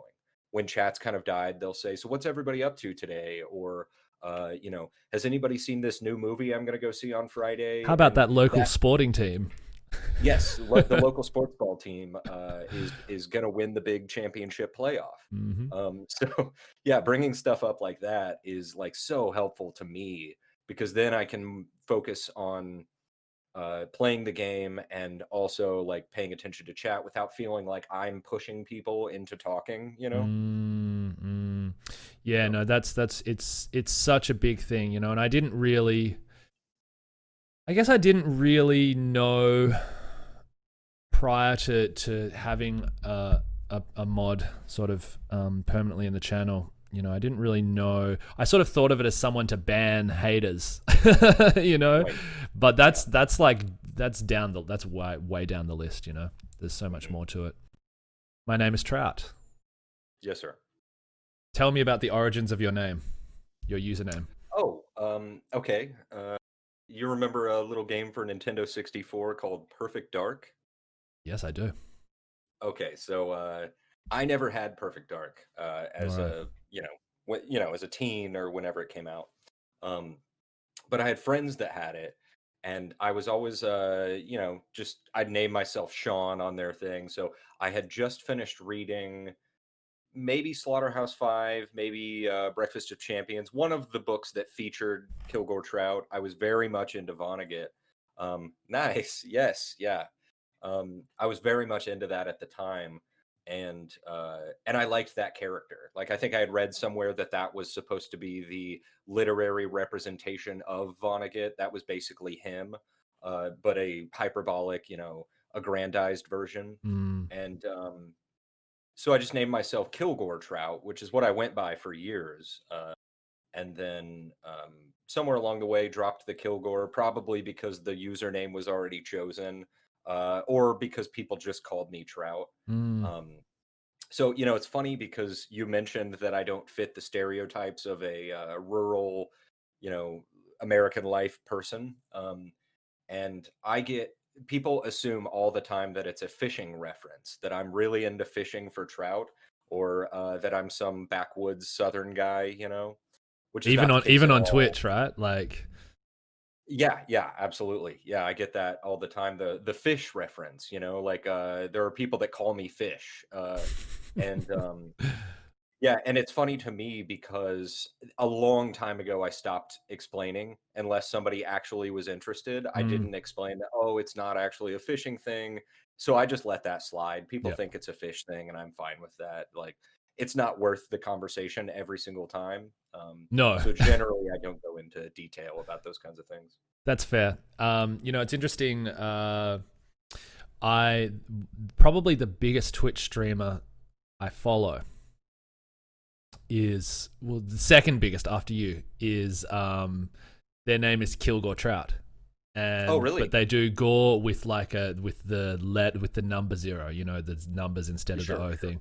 Kilgore Trout with the, and that they're an interesting streamer that kind of give me a little bit of hope as my what little remains of my youth slowly fades away. It's this dude, I would say he's probably in his late 50s. Really? I would guess maybe early 50s. I don't mean to, I might be misaging him, which is probably a crime nowadays. But I think he's a former music teacher. He's much older than the standard. Like he's old enough to be like maybe our fathers, basically, like our father, and he streams like mostly retro computer games, like PC games. Okay, that's pretty much what I'm interested in. So yeah, and like he's killing it. Like he clocks 100 viewers all the time. Like wow, he's a partner, and he crushes it. And it's like, well, okay. What do you notice when you watch a stream like that? What kinds of things stand out to you that are like, oh, these are really good ideas. I want to run with that and see if I can, kind of edge my way into that same niche viewership? First of all, I have to answer by saying I don't spend a lot of time watching those streams anymore. So like I follow him, but I don't, like I'll often see, like I've watched a bit of his stream. I'm like, he's good, he's chill, he just has a sort of singularity about his persona. I think that people like. There's something that he provides that he's just not the traditional archetype of a Twitch streamer, and he has the soft skills to get it done. So I think that's a lot of what his thing is, and he chooses good games, and he's good at gaming. But really, I don't like if I see him and it will be atop all the other streamers I know because he just has a bigger viewership. I just kind of note it. But then I'll see people who I have a relationship with that I would rather watch. So I very rarely watch them.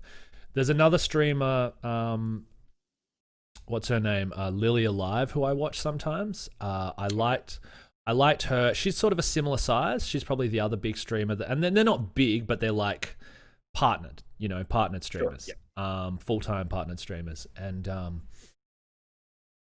what I really liked about her stream was I watched her doing a bunch of the Resident Evil. She did like all the way through, like of the trilogies basically. So she did the originals and then the remakes, sort of sequentially of the first 3, and over a period of a month.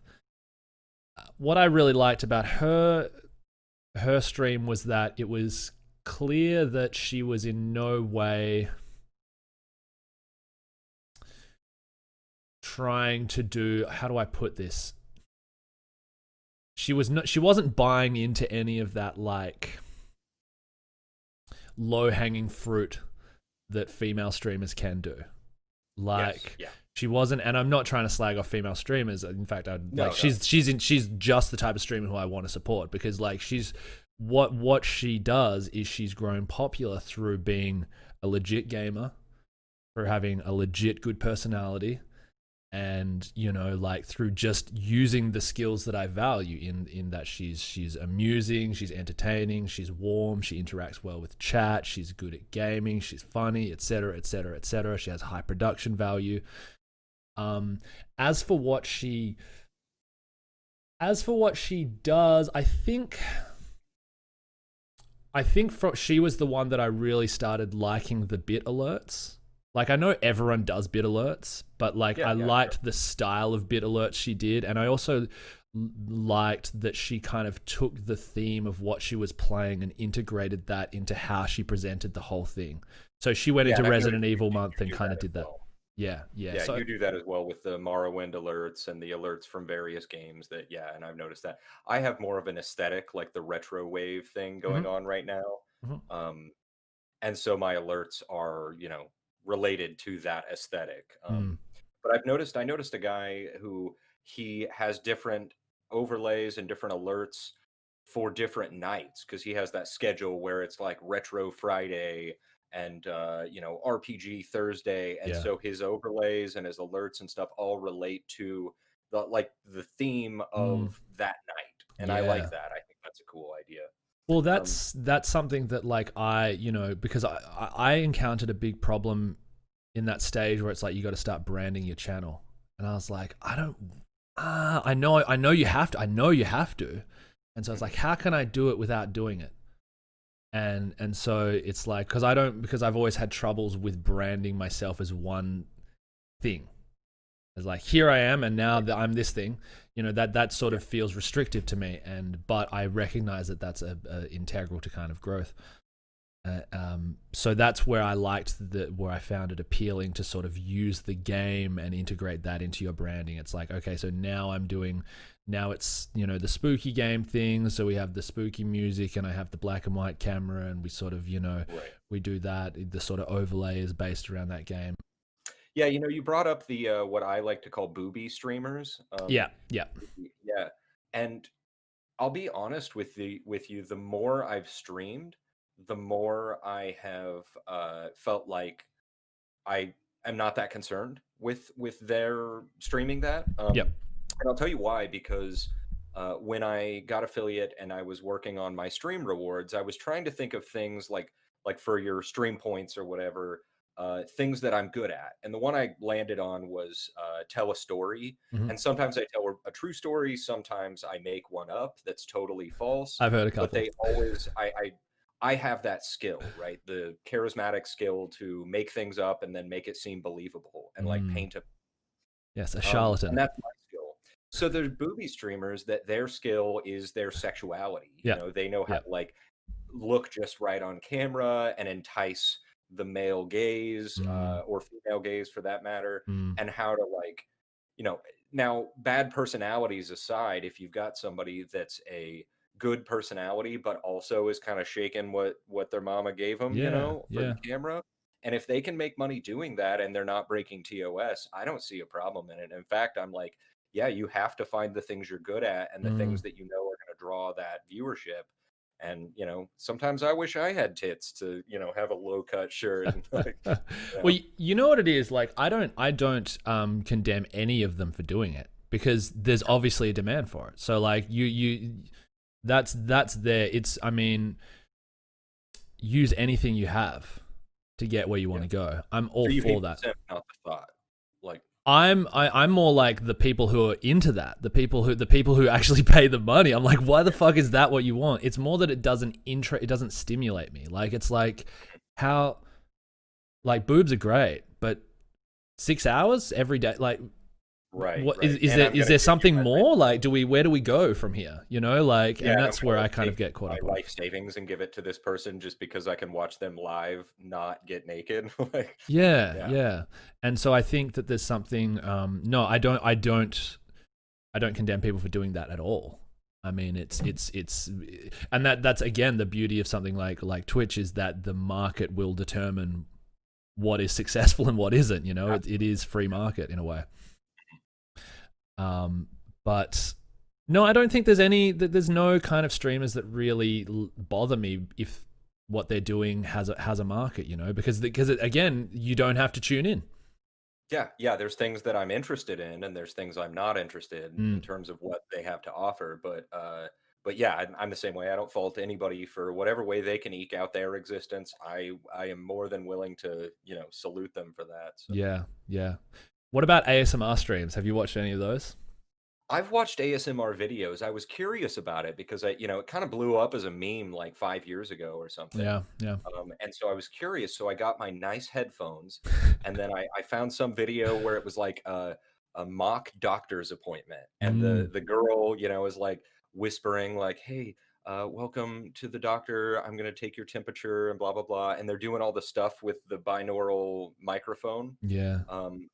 And it works. Like, it really does. It gives you this weird like tingle on your on your scalp, and like you feel it down your spine. It's really intense. I think there are some that are more like sexual in nature. Some people like have that kink, and I don't get that, but I do get ASMR stands for like autosyncratic meridian response or Yep. something, and Yep. it's a response in down your spine and like Mm. up your cranium, and Mm. it's interesting for sure. It's very interesting. I yeah, I don't know. Like I remember like having that same interest and watching it with a friend, like just out of curiosity, with a friend being like, okay, let's hit up the ASMR streams. Let's just peruse like 5 or 6 of them. Like it's very sexualized a lot of the time. Yeah. And that for me is weird because there's also a thing called porn, and I don't understand why. Maybe you know. Again, though, people like I am very liberal in the sense that I think people should do what the hell they fucking want as long as it doesn't hurt people. But it just kind of confounds me a little bit. But then I do recall watching a streamer who incidentally plays GeoGuessr, a little known game, and was doing, there's like a redemption they have where they go into ASMR mode for like 5 minutes. It's like a high point redemption. So they're just a general streamer. They go into it doing this whispering and they're talking like this. And I was like, oh, okay, yeah, I see what you're doing here with the redemption. And then, sort of a little cynical of it. And then like by minute 3, I'm like, yes, continue talking to me. I'm feeling better by the second. Like it was pretty good. Like, sort of like almost like a matronly whisper in the ear. Sure. Yeah, that's probably one of the most interesting streamer awards I've ever heard of. Yeah. I also am a fan of yours, the change the stream title. I love that. Like that's fun. I've taken advantage of that several times. There's some and I good think ones. that's something, I don't know how new to Twitch that is, but I think that brings people back when there's good rewards that they know that they can redeem and like interact with you, almost in the same sense that like a cam whore, you can pay them so much and they'll do whatever you want. Like, yeah, so we're the cam whores in that sense. Absolutely, we are. I think it's a big thing, and people do really come back for the rewards, redemptions rather. What's been your experience with redemptions on your channel? Fairly new to it, but there's several that so everybody has hydrate, right? Oh shit. So I introduced dehydrate. Nice. Yeah, so I will always have a Red Bull or a cup of coffee or something, and some kind of terrible drink that I shouldn't be drinking. So I've had luck with that. I have the spin in the chair. I've seen that. Yeah, Zachary's son, he would request that because I did it randomly once, and so he started requesting it. I thought, well, he's gonna have to pay. You got to pay to play. But my favorite one is the tell a story. Like I love just stopping the game for a second, switching over. It's similar to your haiku one, except I just make up a story. Sometimes they're true ones, but more often than not, it's just made up. You keep people on the edge of their seat, and you have fun doing it because, like, I always try to work in some kind of punchline, some kind of like big finish that was totally out of left field and no one expected it. So yeah, I've had pretty good experience with it. I think it's more just fun than anything. I'm not worried about using it to promote growth or anything. It's more just fun for the people that are regulars to like be able to interact with me.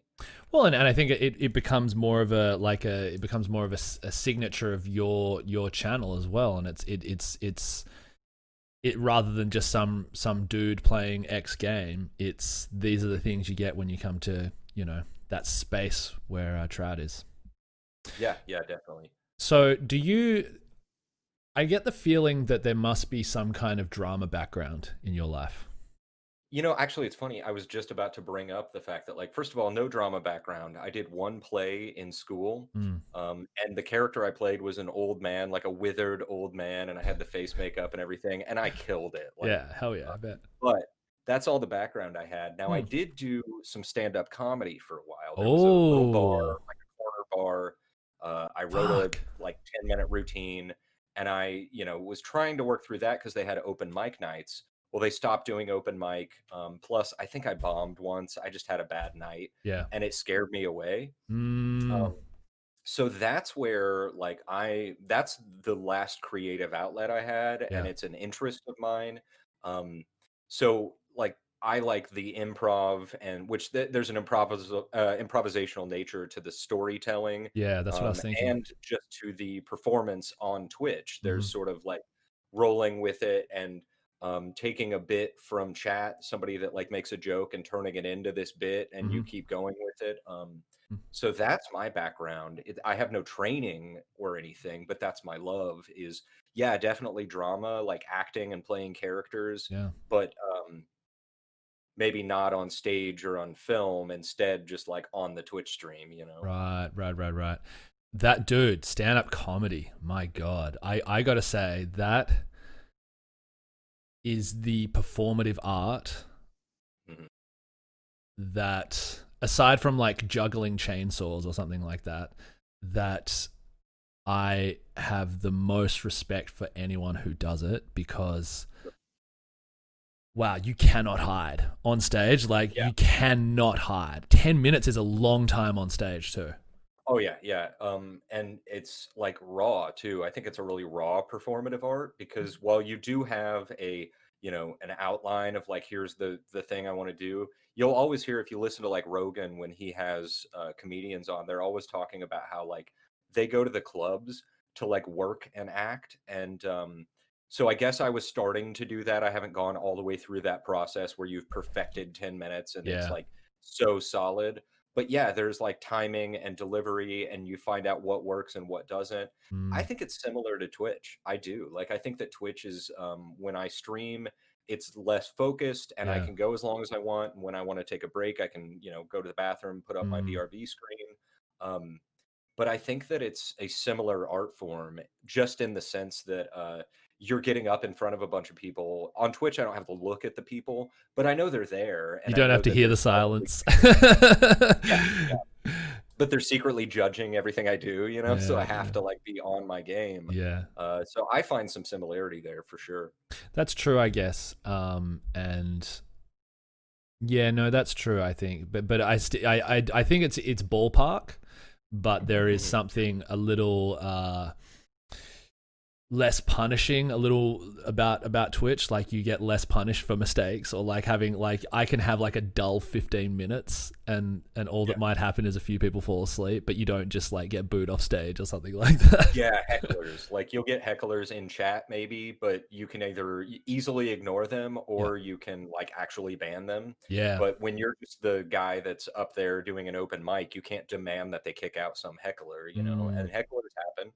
I never dealt with any, but I definitely dealt with what I think is worse, which is people that are just silent.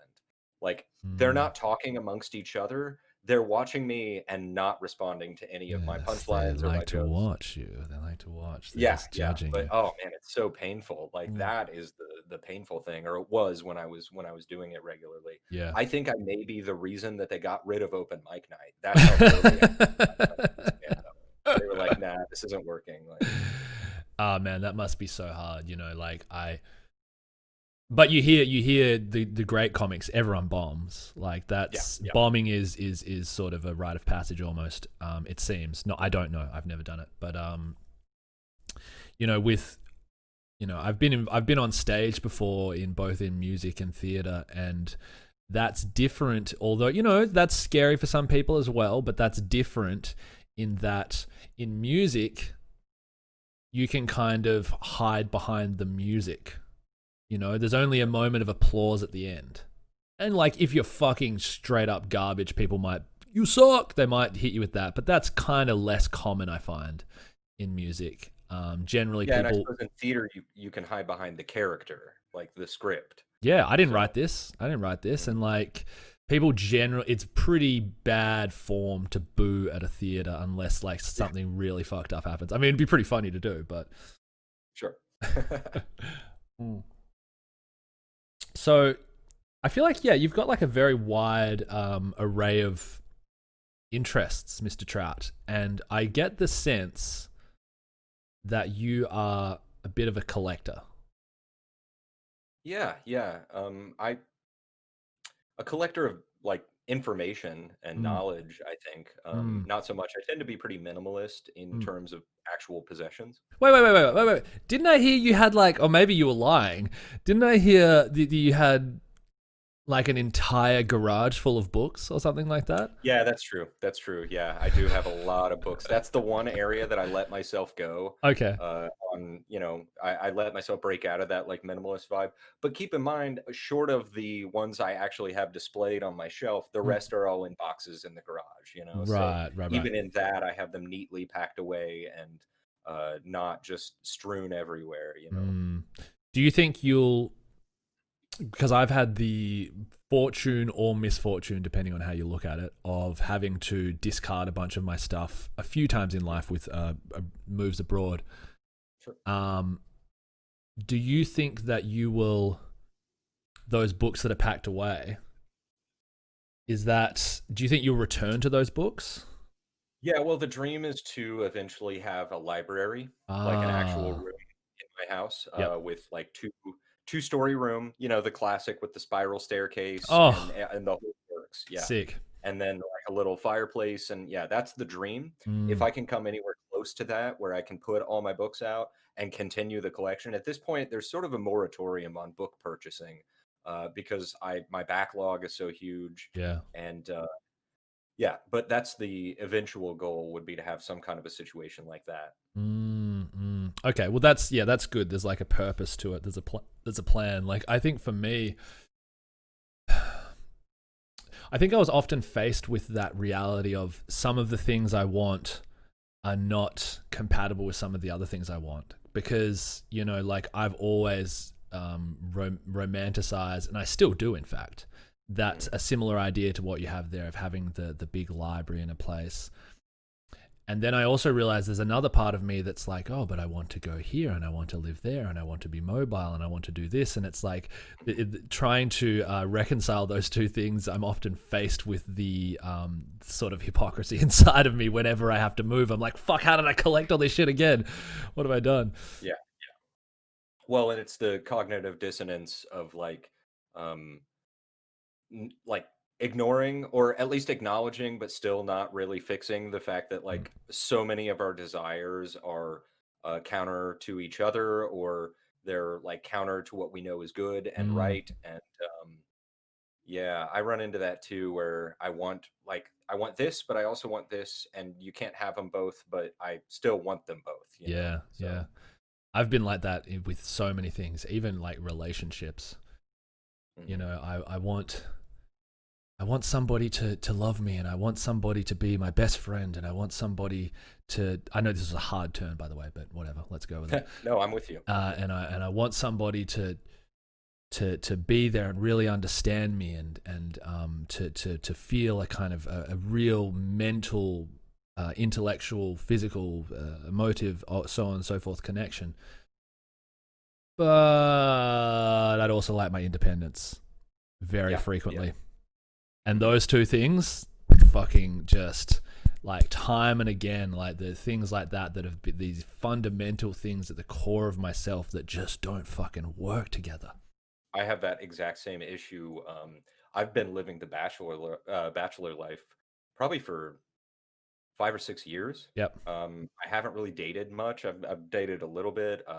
Definitely haven't been in a relationship, and I think Mm, it's because I'm like exercising. I'm hoping to like exercise the single independent thing until it's like gone, and I'm tired of that. But yep. at this point, there's definitely that part of me where it's like, I love not having to answer to anyone, and I love not having to worry about like, oh, well, this person's going to bed, so I need to go to bed. I stay up as late as I want.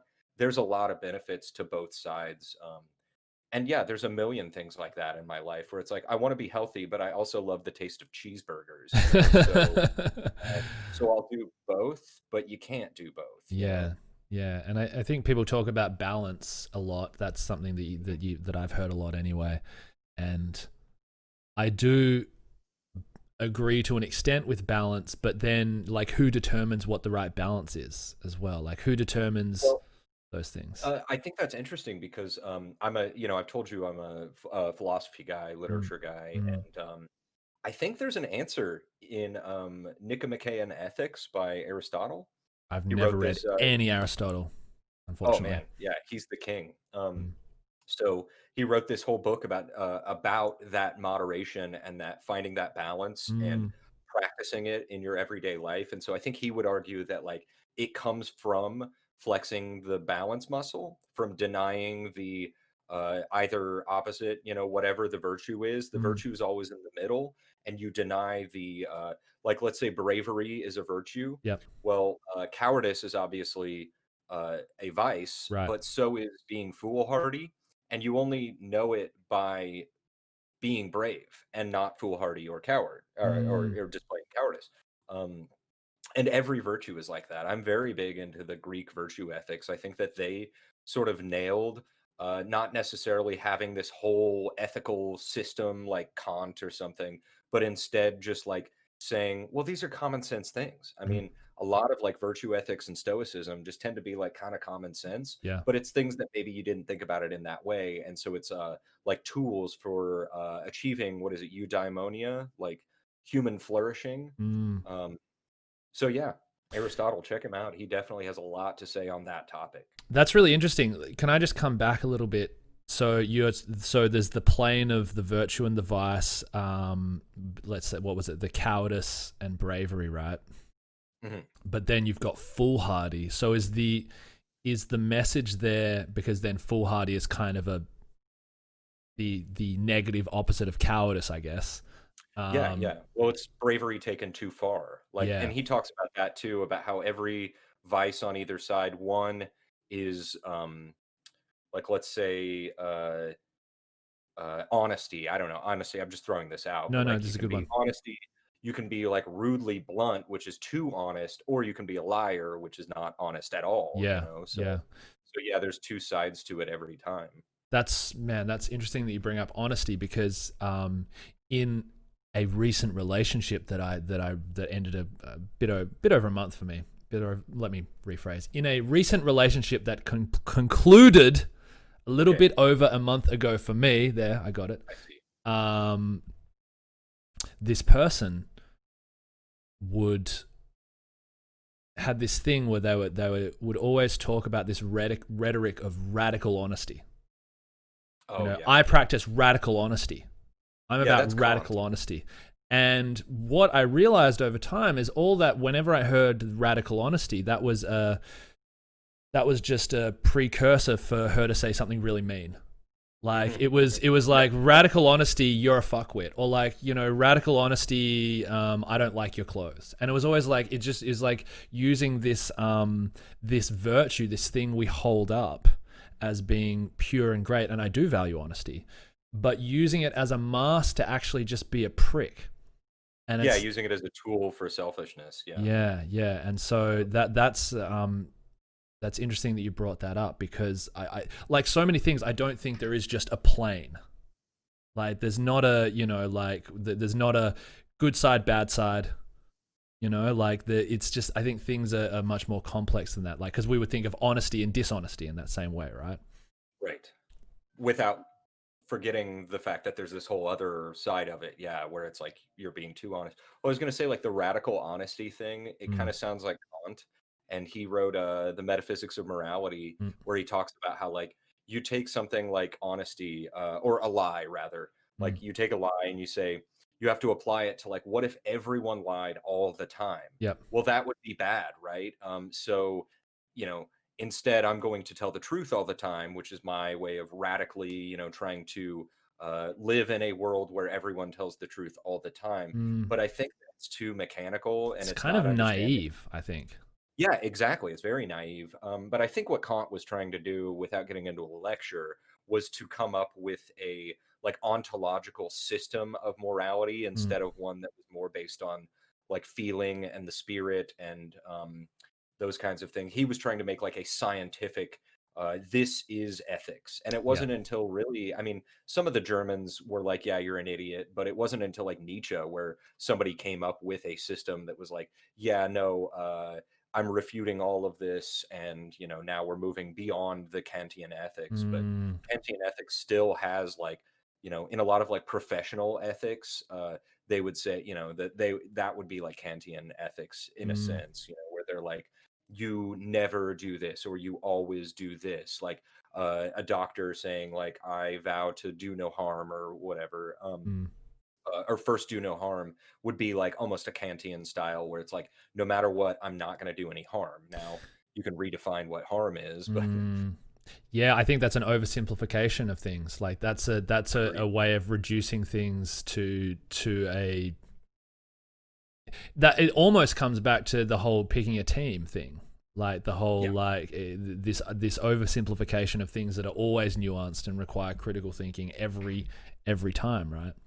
Sure. I mean, I guess I get why there's that push towards trying to make it scientific. You know, like I think that happened with a lot of like the modern philosophers, right? Yeah, because I think they were slightly condemned by other sciences, and they were trying to prove themselves as a science and take a scientific approach to reason and logic and stuff like that.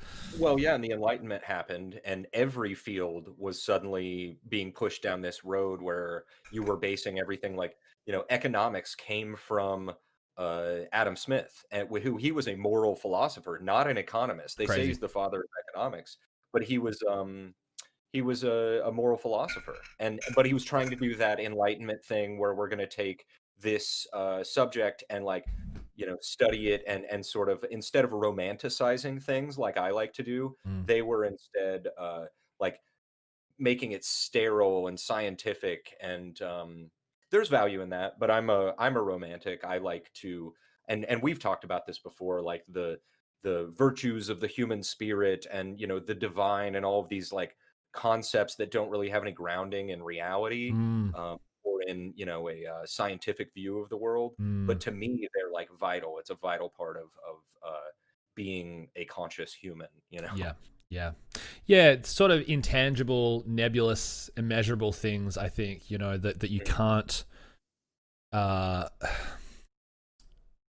what would be the word? You can't scientifize. Yeah, yeah. Well, like, there's a poetic nature to them, and you can't really, yeah, And immeasurable, I think is a good word. Yeah. so a good friend of mine was, uh, who who's quite a good writer.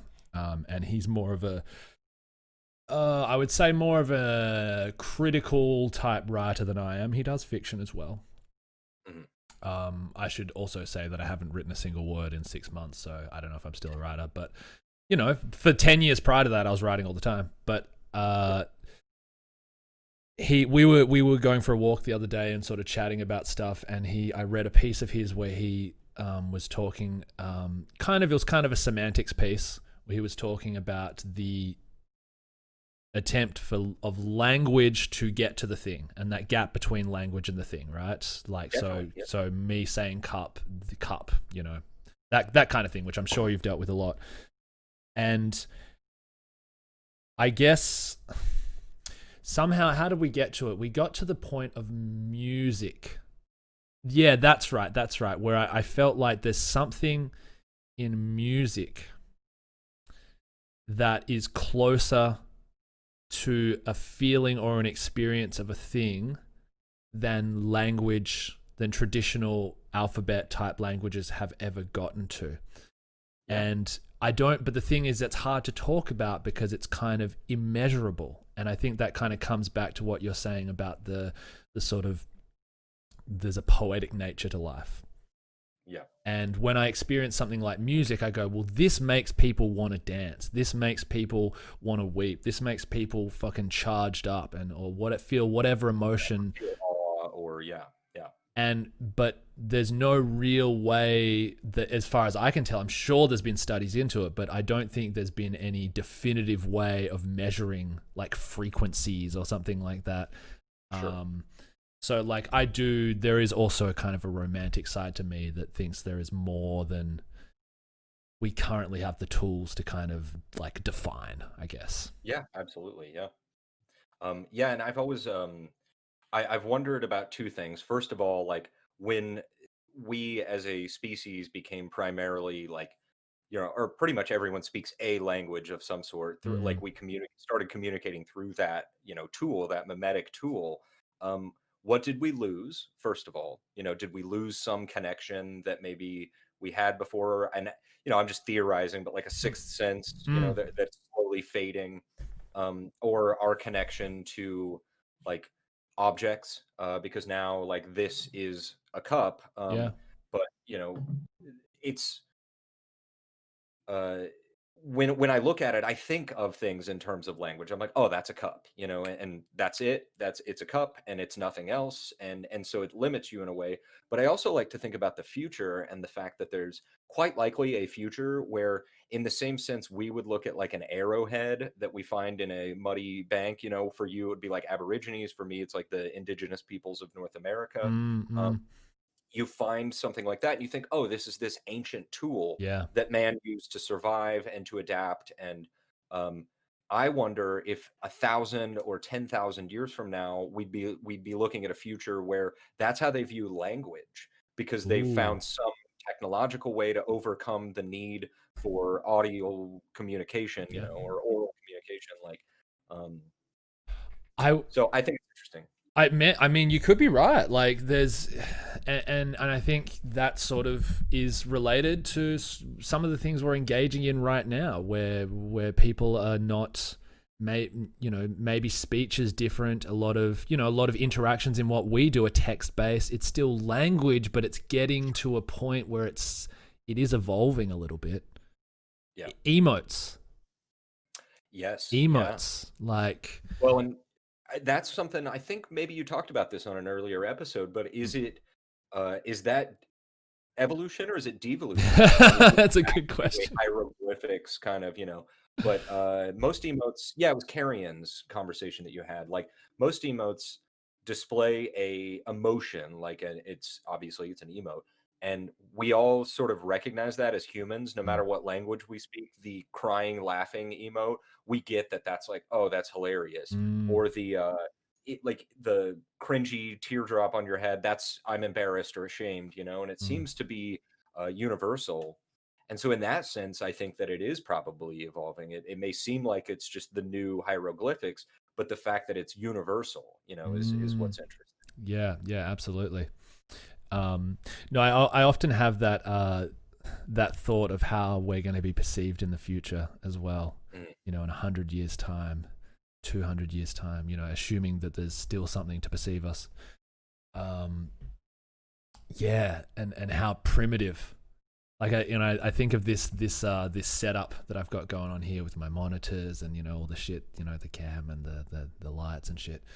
I imagine like being in some kind of museum, Sure. like where they set up. And back in 2020, the average low end affiliate had a had a Yeah, setup because like this is when this. all the corporations take over and Amazon has their little Twitch museum Yeah, 10,000 years from now. Yeah. yeah. You mean that this took footage of them and they watched it? It wasn't just simulated. They didn't just feel them through neural impulses and they're directed Yeah, why straight didn't into they their link me brain. to the pipeline? Yeah. Yeah, man. I mean, like that shit kind of like is simultaneously kind of like scary and exciting for me. Sure. And I wonder how much we'll see. Like, Mm. you and I, assuming we live to 60, 70, fingers crossed. Um, I wonder, like, I got no idea. Like, I feel like I got no fucking idea. That's weird to think about, but at the same time, it's one of those things. It's almost like we were talking about trying to keep up with the technology. I try not to model like the choices I make or the perception I have of myself Mm, on what possibly 5,000 years from now people are going to think of me. Like, yeah, I really don't want to care what my neighbor thinks of me, yeah, let yeah. alone the guy, 10,000 years down the pipeline. Like, fuck Mm, that yeah, guy. Like, yeah, yeah. Fuck them.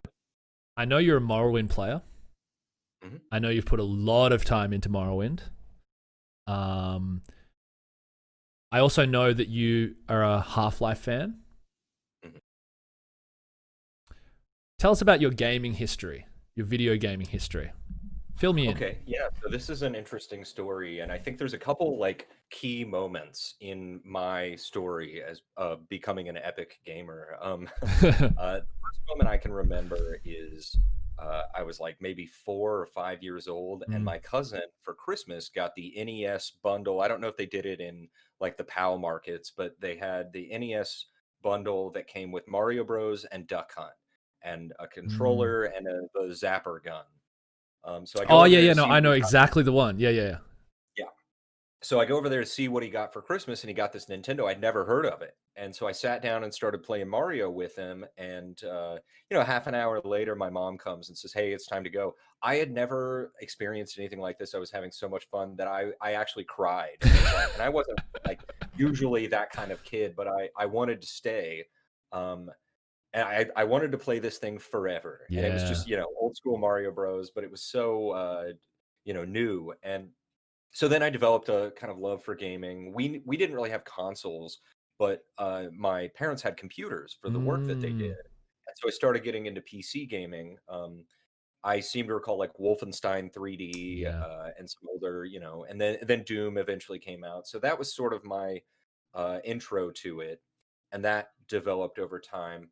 But what changed the game was I'd say I was probably about 10 or 11 years old, and my uncle had broken his leg. And so he was out of commission for 3 or 4 months, maybe 6 months while his leg healed. Mm. And so he, to stem off the tides of boredom, had bought a Super Nintendo. He wasn't a gamer, but he just wanted something to do, and he was intrigued by it. Mm. And he bought a few games. He had, Super Mario World, a couple other games, but he had this little game called Final Fantasy II. And Oh. I was 10 years old, and I was like, "Oh, well, uncle, can I check this game out?" And he said, "Nah, you won't like it. It's really boring. You just read a lot." I said, "Well, I'll check it out." So I put that thing in, and like it changed my perception of what a game was, because Mm. before then it was mostly either side scrollers or the occasional first person shooter, but they were still in their infancy at that point. Um, and suddenly there was this game where like there was this whole narrative Yeah. and numbers related to everything, which Mm. clicked with my brain. In my brain, it was like, oh well, if I'm this strong and I punch you, and it's all measurable by the numbers. Um, so that's where I got into RPGs, which Yeah. is really my bread and butter. That's mostly what I play, is anything, and the more hardcore, the better, in my opinion. Mm-hmm, mm-hmm.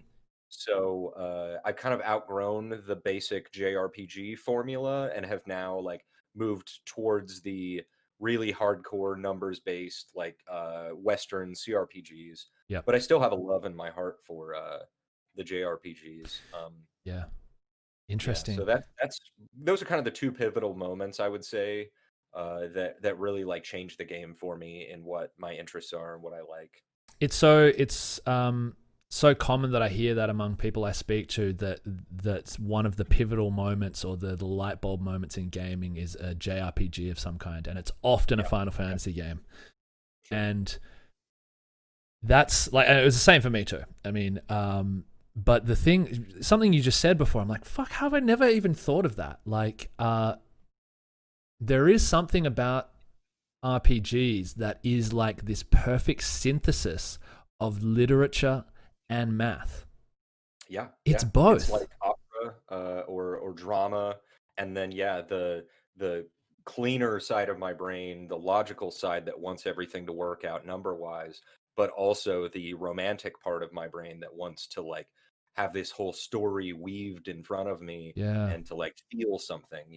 yeah. That's awesome. And I guess I'd always thought of it from the narrative perspective, but no, there is that super nerdy, like, and I mean that in the best possible way, like the Sure. nerdy numbers, class customization, all the dynamics between numbers, that it just works for some people, right? And so often in that story as well, you hear that someone was introduced to an RPG or a JRPG, and I think it was a Goose Coon who had the similar story, where it was his brother that's like, you're not gonna like this. You're not gonna Yeah, like that. it's boring. Yeah. For some people, it clicks, and that's it. They're just there for the rest of their lives, or for the rest of their gaming lifetime. And for others, it just is never a thing. Sure. And yeah, I wonder what that is. For me, it was Final Fantasy VII. Simply because I was around for Super Nintendo, and Super Mario World was a huge game for me. Super Mario World Okay. was just fucking, Yeah. oh my god. I think being in a PAL territory and also being in a rural environment, they just weren't really selling JRPGs. Like, you just, they weren't even really there. Like, I didn't know, I had not even heard of there being a Final Fantasy VI. You know what I mean? Like, the first five, or the first six just didn't even exist as far as I could tell. Sure. And no, that was a big thing for me, the JRPG.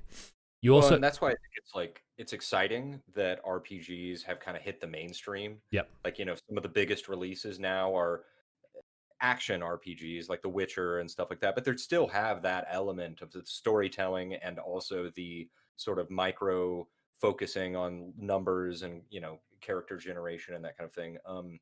But the reason that I think it's bad is that now, like, NBA 2K has RPG elements in it, or if you're playing like Madden, it has like leveling up your character and getting more running skill and stuff. And it's like, well, now you just like made this vanilla sort of like milk toast RPG experience in every game instead of having these dedicated, hardcore RPG experiences. Yeah, well, because the evil psychologists that have joined the dark side of EA have figured out that this receptor in your brain that likes the feeling of leveling up, and probably, yeah, exactly, and likes that. Oh, I just leveled up, and the gamification of gaming. yeah. Which is I'm. This is something that I don't share much on stream because it's another side of my gaming self. I'm a big fan of basketball games, or I was, because I love basketball as a sport. But I used to like the kind of the managerial, run the franchise, recruit the players, do all that kind of stuff. I used to play baseball games like that. Yeah, the baseball, like the league manager, where you've got the farm leagues and you're bringing up, because that's the numbers thing. Like, it's the numbers thing, but it makes sense in that. Like, it's natural. It's conducive to the story of you doing that thing, because that's what. If you were, not that it's role playing, but if you were to be a manager of that team, you would have to deal with that. But it seems that now it's more this just tacked on, like, create your character and rise up through the, and it's all, and no, I'm not going to complain. I'm getting into a boomer moment, but there is that over the top sort of RPGification of everything, and that's where I kind of got out. Like, I recently picked up 2K20 on Switch because it was on sale, and I played it for a while, and I'm like, yeah, it's good, but if I'm going to play an RPG, I'll just play an RPG. Sure. I just play an RPG. Yeah, I'll tell you this: my basketball game career began and ended with NBA Jam. It's one of the best still. It's one of the best still. Absolutely. Yeah. I'll still play that. I mean, it's so good. That's a party game. Like, if you have that on at a party and 2 controllers, like, people will play that all night, I think. Like, it's a fucking great game. One more thing that I think I was thinking about recently, and you mentioned it just before, where you were talking about going from the simplicity of the JRPG, or the relative simplicity rather, to the Western RPG. I've played more JRPGs in my life, but since Twitch streaming, I've used it as an opportunity to catch up with Western RPGs. I've done Morrowind, I would consider Mass Effect a Western RPG. Yeah, sure. And, now Fallout 3. And, that's a sample. It's not everything, but it's a decent sample, I think.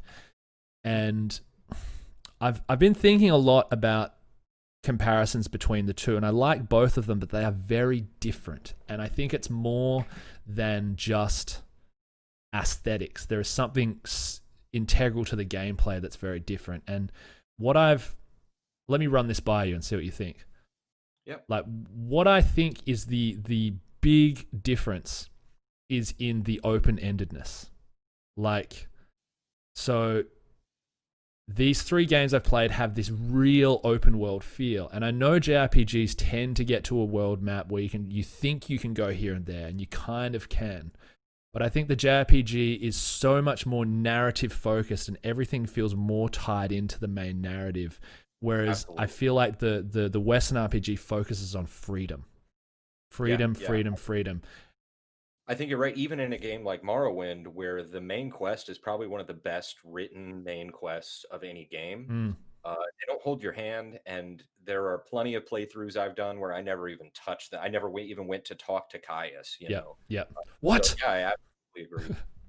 Um, Even like going back to the somewhat older ones like Baldur's Gate Yep. and the OG Fallouts and Mm, that kind of thing. Yeah, it was always about like kind of to an extent, go wherever you want. mm, Keep in mind that if you go to the wrong place, you'll probably get killed. yep. If you're not ready for that location, you're not going to have the skills to succeed.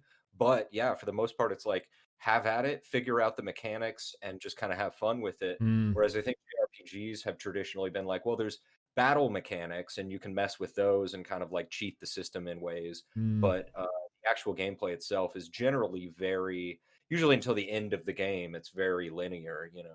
Yeah, you're often on the rails for the first 15 hours or something. Um, but you know, so I actually think that I think they're both great. I don't have a preference, to be honest. I Now, yeah, yeah. but I do think that the open-endedness of the Western RPG, I think it comes at the expense of a good narrative. I actually don't think they can. Even Morrowind, I agree, it was a great main quest. I was Mhm. never as engaged with it as I was in a JRPG with a medium story. Like, Sure. Yeah. Yeah, even JRPGs like Legend of Dragoon or something with like a very basic storyline, just to get the crystals and kill the dragon and save the girl, like yeah, still, yeah, I agree. I think the narrative is the focus there. mm, Um and you know, everything else kind of takes a back seat to it. Whereas with the Western RPG, the openness, like you said, or the freedom to it, whether it's character creation or just like moving around in the open world, everything takes a back seat to yeah, like like the rise of the hero, you know, how by whatever means, you are going through all these experiences, and that's the rise of this character that you've created and you feel an attachment to because of that, as opposed to like Cloud, I feel attached to because the storyline plays out and I'm learning more about this preset character, you know. mm, mm. So yeah, Do, I agree. I do think you're you right. think do you think that, and this is just coming to me now, that the fact that one is J for Japan and the other is Western, um, do you think that these are in any way emblematic of the difference between collectivist and individualist societies? Possibly. I don't know. I think there's some really good videos on YouTube about the rise of the JRPG Mm. and how it relates like culturally. I don't claim to be an expert on any of Oh, that, no way, no way.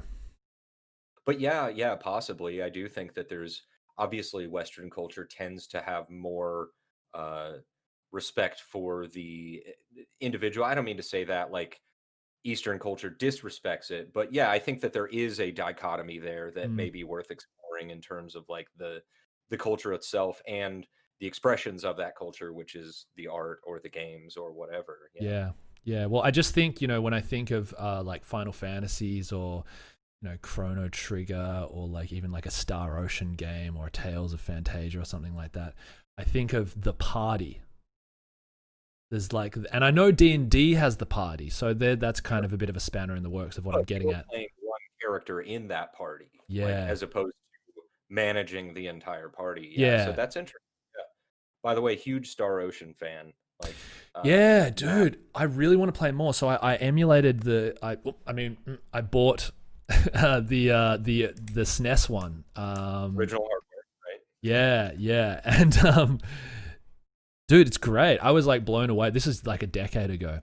And I haven't played one since, but I have seen that they actually have one on the Switch, First Departure, which I think is like It's a remake of the first one. Yeah. it's a remake of the first one. Which have you played it?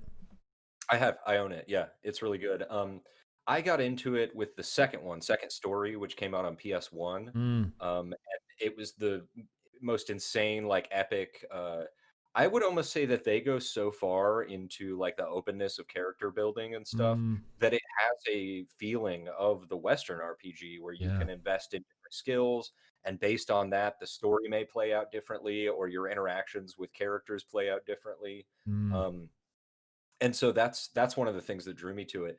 But then I did the same thing. I emulated on my SNES Mini the OG Star Ocean because I'd never played it. I couldn't believe it was a SNES game. I mean, the very pretty. like full motion video and voice acting and all kinds of stuff. I was like, wow, how did they get this on a cart? Like, yeah, they pushed it. They really pushed it.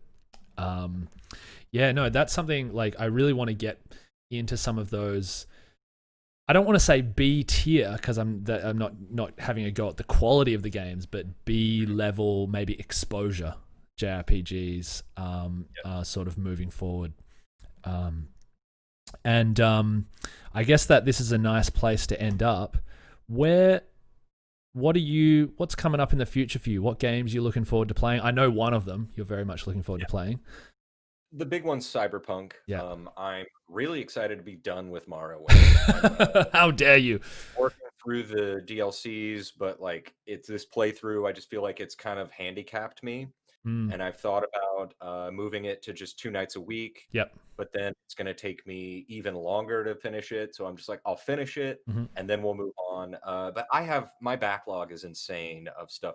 A lot of it is older stuff. I have the Baldur's Gate 1 and 2. I have Neverwinter Nights, a lot of the old isometric RPGs, which I think would be really fun to play through on stream.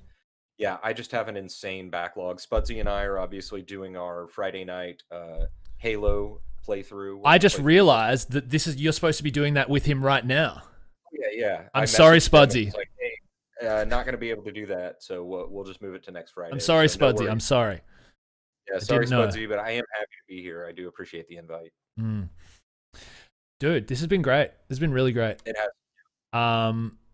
I'd really like to do it again sometime. So please come back. Please return to this digital sphere that we coexist in. Yeah, absolutely. Hey, I did want to mention while we're still going that the circumstances of our meeting, that's almost like we're talking about the romanticizing things, and the circumstances of our meeting were really interesting, and I still think a lot about it. I think about the My Name Is thing. I know. That's weird. That's weird. Also just the connection to literature and a lot of similar interests and stuff. And so I like that you're my Australian long lost brother. I dig that. Oh yeah, dude. Some Porto Trout lore. Fuck yeah. Right back at you, man. Yeah, excited to see where it all goes. Yeah, same here. Well, thank you again for having me on, man. Appreciate you, dude. All right, let's get the fuck out of here. Bye-bye.